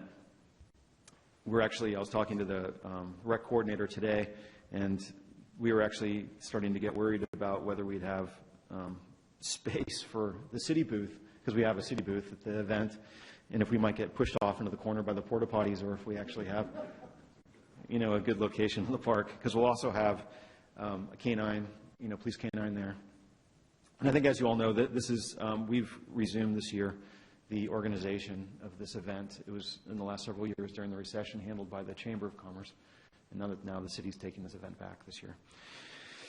And real quick on construction projects, which still excite me, but I will be short because I'll be short in description to save everyone. So the first one's the Downtown Specific Plan revitalization. As I think everyone sees, the contractor is now working up the north side of Will Railroad Highway and is working on the North Plaza, which is the one that's on the piece of property adjacent to the Crossroads Center. In terms of drilling holes for the wall pilings and getting the plaza ready to go for concrete forming. They're also going to be working on the walls, the plaza walls, in the very near future. So that's the highlights on that project. The various CDBG projects, those are the Community Development Block Grant projects. We rolled all those up. We had 3 years of grants for that we rolled together, along with some of our local funding, and work is complete in the Wolford area, which is primarily curb ramps to make them accessible, in other words, compliant with the contemporary handicap requirements for those curb ramps. And work is close to wrapping up on the new sidewalk for La Plaza and West Cotati, and that's gone well. We had at a prior meeting, we had one of the business owners comment, and we met with that business owner on a couple occasions, and he actually was letting them park construction equipment in his parking lot. So it seems like everything has gone well with that, and it looks good. They still have a couple more, maybe a week or two of work there just to finish the paving work. And then Fleddy Ranch across the street. Fencing, as you can see, is rapidly going up. Much of the concrete work at the Civic Center has been completed. This is the new pathway. That will be the walkway to the crosswalk across East School Street, which will go to the picnic area. And you'll see out there that the ramp across the ditch is formed up right now, so I expect they're going to be pouring concrete in the next couple of days there. So work still to come is the pathway. They've excavated it, but they have to put the pathway in along East School and El Rancho. The picnic area and the landscape, some of the landscaping still has to go. Well, the landscaping has to go in still on that project. And then finally, the 116 landscaping project. If you've been by there recently, you'll see that looks like a little bit of work's been done. So there's been some digging along the sides of the sidewalk, and some of the utility boxes are up on the ground. And it looks like someone's been messing around over there, and that's because somebody has been messing around over there. They've been finding the chases that are basically pipes that go into the street and sidewalks to run the irrigation control wires, as well as the irrigation lines themselves to supply water for the irrigation. And I expect over the next month you'll see that the irrigation, the plants, the most visible thing you'll see is the plants will start going in. And that will be very exciting to finally get the orange cones out of the grates and get that done. And finally, we had a community work day on June 4th of this year, of course. Otherwise, I wouldn't be reporting last year's community work day. This was called Growing Cotati's Wildlife Corridor, a Native Garden Installation. And this was an installation at what's been referred to as a Pocket Park Annex, as if that facility is big enough to have an annex. But it's you have the small park at Pocket Park, which is at the end of LaSalle and Loretto, at the intersection there. That's Pocket Park, also referred to as Mini Park. There's a pedestrian bridge that goes across to Eagle Drive. And there's an area there where there's a sewer lift station and just a sidewalk. It had been kind of a weedy, overgrown area for a long time. Now, if you go out there today, it's all mulched in, and there's a lot of planting. Like any good low water landscape plan, there's a lot of plants in there, but in the first year when you go look at it, it's kind of underwhelming because they haven't grown yet. You look at the planting plan and it looks real exciting, then you go out there and you're like, these little plants, and you're like, is that really it? But it's the start, and next year it'll look really nice when it fills in. And for the work day that we had there on June 4th, we had 21 volunteers, so it was a good turnout to do the planting and mulching. And with that, I'd be happy to answer any questions. Thank you, Mr. Obid. Any questions? Just a brief comment, going around the last several weeks around town, it's really nice to see those sidewalks, getting put in. The work over here at the park looks good. I mean, there's work to go. I thought I was noticing along the fence posts, it looked like there was a line under there. Is that either a water or electrical line, and was that something that, it couldn't have been electrical, they're up above. Was it something that was added, or was it something that's always been there? That's, I guess, along where the path would be eventually. That's where I saw it. Yeah, yes, they did some digging there. What they were doing was that there's an existing meter location on West Sierra in front of the ranch house that served the ranch house and some of the hose bibs around there. What they did is actually Public Works split the service, so now there's 2 meters there, and from the new meter they installed, the contractor ran a water line into the property to the picnic area, because there will be one of those water bottle fountains there. Great. And also to irrigate the landscape that's being put in. Okay, thanks. Councilmember Lemon. Not a question, but a comment that's appropriate to bring out now, and I want the council to hear it, and I think the public would appreciate hearing this, so you get an idea of the quality of the people you have working for you in this town. As you may have heard in the report, we have numerous large and small projects going throughout the community right now. There's a very small one in my neighborhood in the corner of Clifford and West Cotati. It's not much. It's just some typical CDGB accessibility cuts in the sidewalk to be able to cross, some new concrete, a short section, replacing a fence. But nevertheless, and I also point out on a council day, this is a very busy day for a city manager. City manager is in the office getting ready, getting everything together at the last minute. Well, what I saw at about 15 minutes before the meeting day as I drove through my neighborhood, after the workers were gone, there was our city manager in his suit and tie checking the work at the end of the day to make sure it was done well, looking a little sheepish when I caught him, but nevertheless, I'm impressed. That's a good thing. I think it just shows how much our people put into everything, and I was very pleased to see that, and I wanted to share it with the public. So thank you for the report, and thank you for everything you do. Appreciate it. Thank you, Vice Mayor Herbert. I think it's great, all the things that are happening. It appears as if we're going to have all of our projects completed before the rainy season, if things are going as well as they are. Yeah, we're currently expecting everything to be done by August. That's currently in construction. Terrific. With a couple more to come here for potential award. Terrific. Thank you. So with that,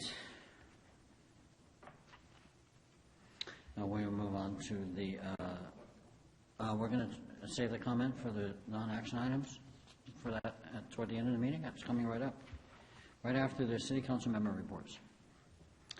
So, Councilmember Skillman? I actually don't have anything to report out this meeting, strangely enough. Thank you. Councilmember Delasso? Just a couple of quick items.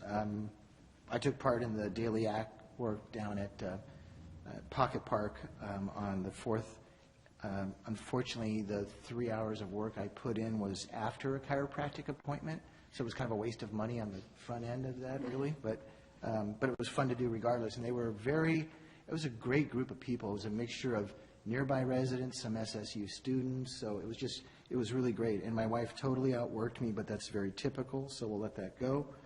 And the only other item was on June 9 was our first subcommittee meeting for Ag and Open Space to look at all of the matching grant programs. And I found it interesting when they gave us a map of the county by district and showing past projects and then the current submissions for projects.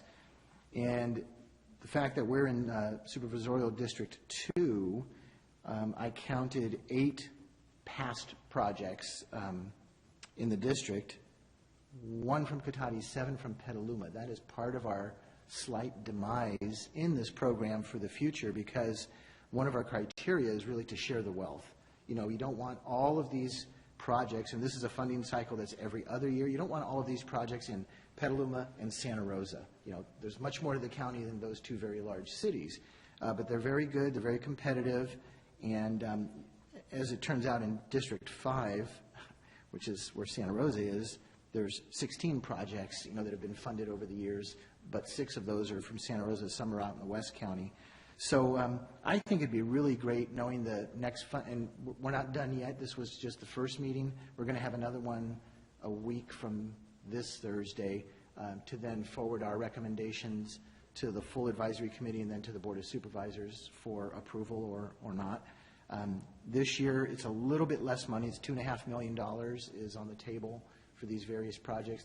They're matching grants, so this was the money that a number of years ago gave us the funding for Folletti Park and the acquisition there. But I'd love to maybe think about sometime next year, maybe it's a spring or summer weekend open house where we could start to do some brainstorming with citizens on, here are the parameters of the grant monies, and is there something out there that we should be looking at and then applying for? And it will behoove us to, be as close as we can, if not to finalize the project at Folletti, because one of the criteria is that, you really need to have spent your money from years past before you get anything else granted. So I'm very excited, as is the entire staff at the Ag and Open Space District, that we are definitely moving forward on this. So more to come, but I just think it might be something we can talk about in 6 or 8 months and try to just have an open house one day here on a weekend and get people's opinions. Thanks. Thank you. Vice Mayor Harvey? I just have one report, and I'm going to have to look at my notes because it's hard for me to remember it back that far. But on June 3rd, I was at Health Action, and it was a pretty exciting meeting because there was a group called Rethink there, and they are kind of a venture company that kind of helps people with different things related to health. And there were, in the United States, there were 70 different applicants to work on a health action type venture thing, and Sonoma County was selected out of the 70 for the first time for this program. And what they basically do is they learn through prototypes. So they try and find out, well, what are the barriers to doing things, and how can we quickly take that barrier and see if we can't come up with something to break down that. One of the big things that keeps coming up over and over again is that health isn't just about people's physical body and how they feel. That 60 to 80% of people's health really has to do with their socioeconomic surroundings and things like that. So how do we, as a county, address that? A lot of the health action stuff has really been done. The county funds some of it, but it's been done on grants and philanthropy, and that's just not sustainable. So one of the things that this company does is to help look at what it is you can do to become more sustainable. So they help you with a strategy and obtaining sustainable financing, and then kind of put together an action plan. So for us, it'll be a 2-year commitment from them with a very structured process, which we'll find out a little bit more. They'll give coaching and a peer network. They have people all over the United States that have done different things, so they have quite a network of folks. And they have some tools for us to use, and a small $25,000 amount of funding. So more to come on that, but it was pretty exciting that, out of the whole United States, that Sonoma County was selected. And a lot of that has to do with the fact that, with Health Action, that we've really come together regionally to really work and try and address some of these issues. And we are fortunate that we work together on that, and we're, trying to do the best we can to make some headway, into the various aspects of it. But it's not easy. Things like this take time. They take a lot of time, but this is a new way of kind of tilting it another way and looking at the barriers and seeing what you can do, to impact the barriers. So we'll have more to come as we learn more, but that was the exciting news last time. Thank you. Councilmember Lemon. It's not like you haven't picked a small problem to deal with either with that. Congratulations. Yeah. Let's see, one thing to report tonight, a Sonoma Clean Power item. I thought it'd be worth mentioning. Have an interesting item in next month's Board of Directors agenda. We've agendized making an offer to Mendocino County to officially join and offering them a seat in the Board of Directors potentially. This would be just for Mendocino County, not the cities, because they're not at a place yet. They're just looking into this, and I think they need at least another year. But quick background, Mendocino County asked some time ago, has actually been asking for a long time about membership. It seemed to be, as these things have sorted out, perhaps the best direction for them and us. A few concerns were looked at. There seemed to, first was how big do we get our board? We certainly don't want to have a bag there, and that doesn't seem to be an issue. There's no problem with that in terms of size. Obviously, money's an important thing. It looks like best estimates tell us a little upfront cost to do something like this one time, and then long-term small gains, so a little savings for everybody long-term. Don't want to conflate those too much, but that's still good. That's what you want to see. But lastly, potentially, if this works out, if this is the direction that both boards choose to go, what is exciting, this would be one of the hugest GHG reduction programs, if you will, impacts in this region for years. When we did this in our county, just in the first year of operation for Sonoma Clean Power, by dint of the cleaner power mix that was purchased, we had a 48% reduction compared to PG&E's 2013 numbers. That's a big reduction. You'll see something like that there, and that's an interesting selling point because there's a lot of good things there. So stay tuned. We'll see what news comes out of that, but good things happening in this, so hope for the best. Thank you, Councilmember Lemon. I attended the REMIF board meeting June 2nd in Ukiah. Good news is our liability cost throughout the various cities that participate in REMIF has gone down, which is encouraging. The other costs, workers' comp and health benefits, has gone up slightly, but that's the nature of that market. I think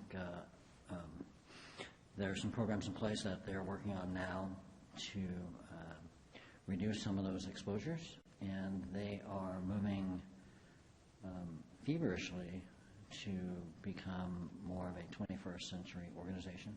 And so there's been a lot of work on the board and in member cities and what they're going to do over there at their location in Sonoma to be more responsive to some of their concerns of the member cities. So that was encouraging, but that was a long day. And I think last but not least on that, there is a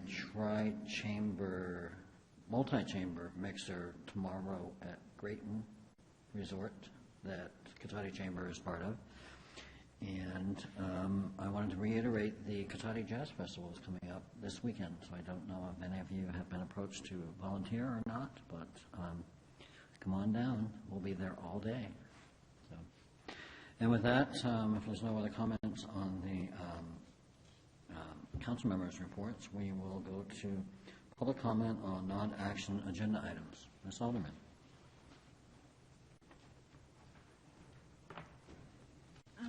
I wanted to comment on Damien's report on the Recreation Department. It's been, you guys tout this recreation program, but you fail to mention every time that it is contract classes. The instructors are taking the financial risks. They're doing the supplies. Somebody else, you're just providing the place. It's not subsidized. And that is a big difference in how you, like Santa Rosa, they have Camp Wantom and everything's subsidized and scholarships and anything. That's not what you have. And so I just want to make sure that that is known, that these are contract classes other than possibly the camp coming up. So the perception needs to be changed of how this is done. Either start subsidizing the recreation department with supplies and running their own programs, but don't say that they're tout them so strongly as the recreation is back when you're not involved. Thank you. Thank you, Ms. Alderman. I think that there is some subsidies going on with the rec department in the form of a recreation director, and the fact that we may be hiring staff, and the fact that we are using our facilities, but we'll leave it at that. Mr. Barrett, pardon me. We've established a scholarship fund for children that can't afford it, and we're building it up right now. Yeah, and it's brand new. Yeah, we're not the same size as Santa Rosa. We just started the program, but we're taking donations. We've received some donations already to start building that fund. Terrific. Thank you. Mr. Barrett. I'd like to comment on the city manager's report as well. It's been 3 weeks since our last city council meeting and our last city manager's report. And although I think that tonight's report was much better than the last, when we have meetings where there's hardly anybody in the audience speaking, very few onlookers and so forth, I think it's fair to say that the council and the public appreciate a very comprehensive city manager's report, and there's no rush at all, and I think tonight you did a fair job with it. However, I would like to make I have one question regarding the work day on June 4th that you had. You said you planted some new plants out there at that park. If you could just briefly explain to me and the council how the watering of those plants will go, because at this time of year it's going to be getting hot, and what you plan to do to water those plants. I didn't hear anything about that. And then also, this idea about making a city manager's report on one of the bars in town who's having a television company come in and do a rescue project and so forth. I'm familiar with the show, by the way. It does kind of beg the question of, when city managers' reports involve private enterprise projects and bar projects and so forth, it does start to raise an issue of, we're going to start talking about the golf tournaments that some of the bars put on, some of the other things that they've got going on at their bars, the white trash parties and so forth that we've seen at bars and so forth. I think it's a delicate place to start going with this. If there are certain permits that you think are problematic, or permits that have been pulled before the city that need to be addressed, but I think that's a gray area there. And then also on the summer camps, no, it was about the downtown revitalization project. I'd like to hear a little bit more, although you touched on it briefly, but I'd also like to remind the council, since Damien brought up the revitalization plan down there, that there needs to be some credit given to people in the community who fought very hard that plan took out the trees and the center lane medium in the middle of the road, tree line medium, that was taken out. And that was for very good reason. And some people, including myself, fought very hard to make sure that monstrosity of a median in the middle of the street was taken out. And I think it's fair to say that it's good to go back and reflect some of the victories and the challenges that we've had with some of these projects as they come into fruition and they take shape, that there's enough credit to go around. Thank you. Thank you. Would anyone else like to address the items? Seeing none, I will close the public comment on the supplemental information, or on the public comment on non-action agenda items. So, Mr. Mayor? Oh, absolutely. Just going to not speak for the city manager, but just address certainly the planting issue. There's a large planting plan and they're drought-tolerant plants, and a very small percentage of plants were put in the ground, and you have what's called dry water. They're these little capsules that are put in the ground, which allows water to be released very slowly. It's used in any typical landscaping design.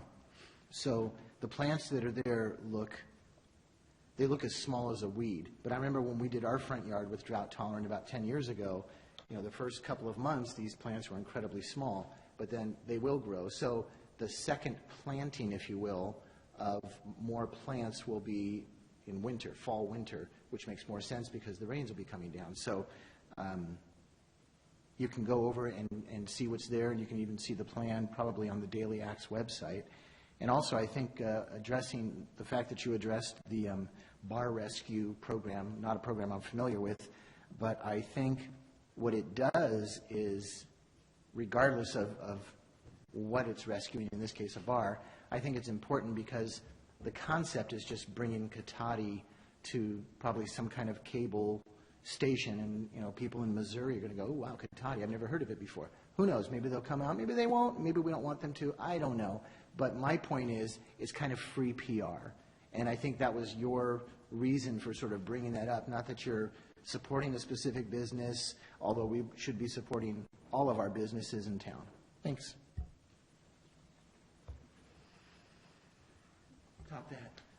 I ain't going to top it. I'm actually just going to agree, as far as I'm concerned. Something like that happens if we have one of our businesses, hopefully getting a helping hand out of the blue and a little TV time for the city. I sure want to hear about it, and I would be upset if it wasn't mentioned to us and to the public. And I expect most of the public would be glad to hear about that, too. So, very good.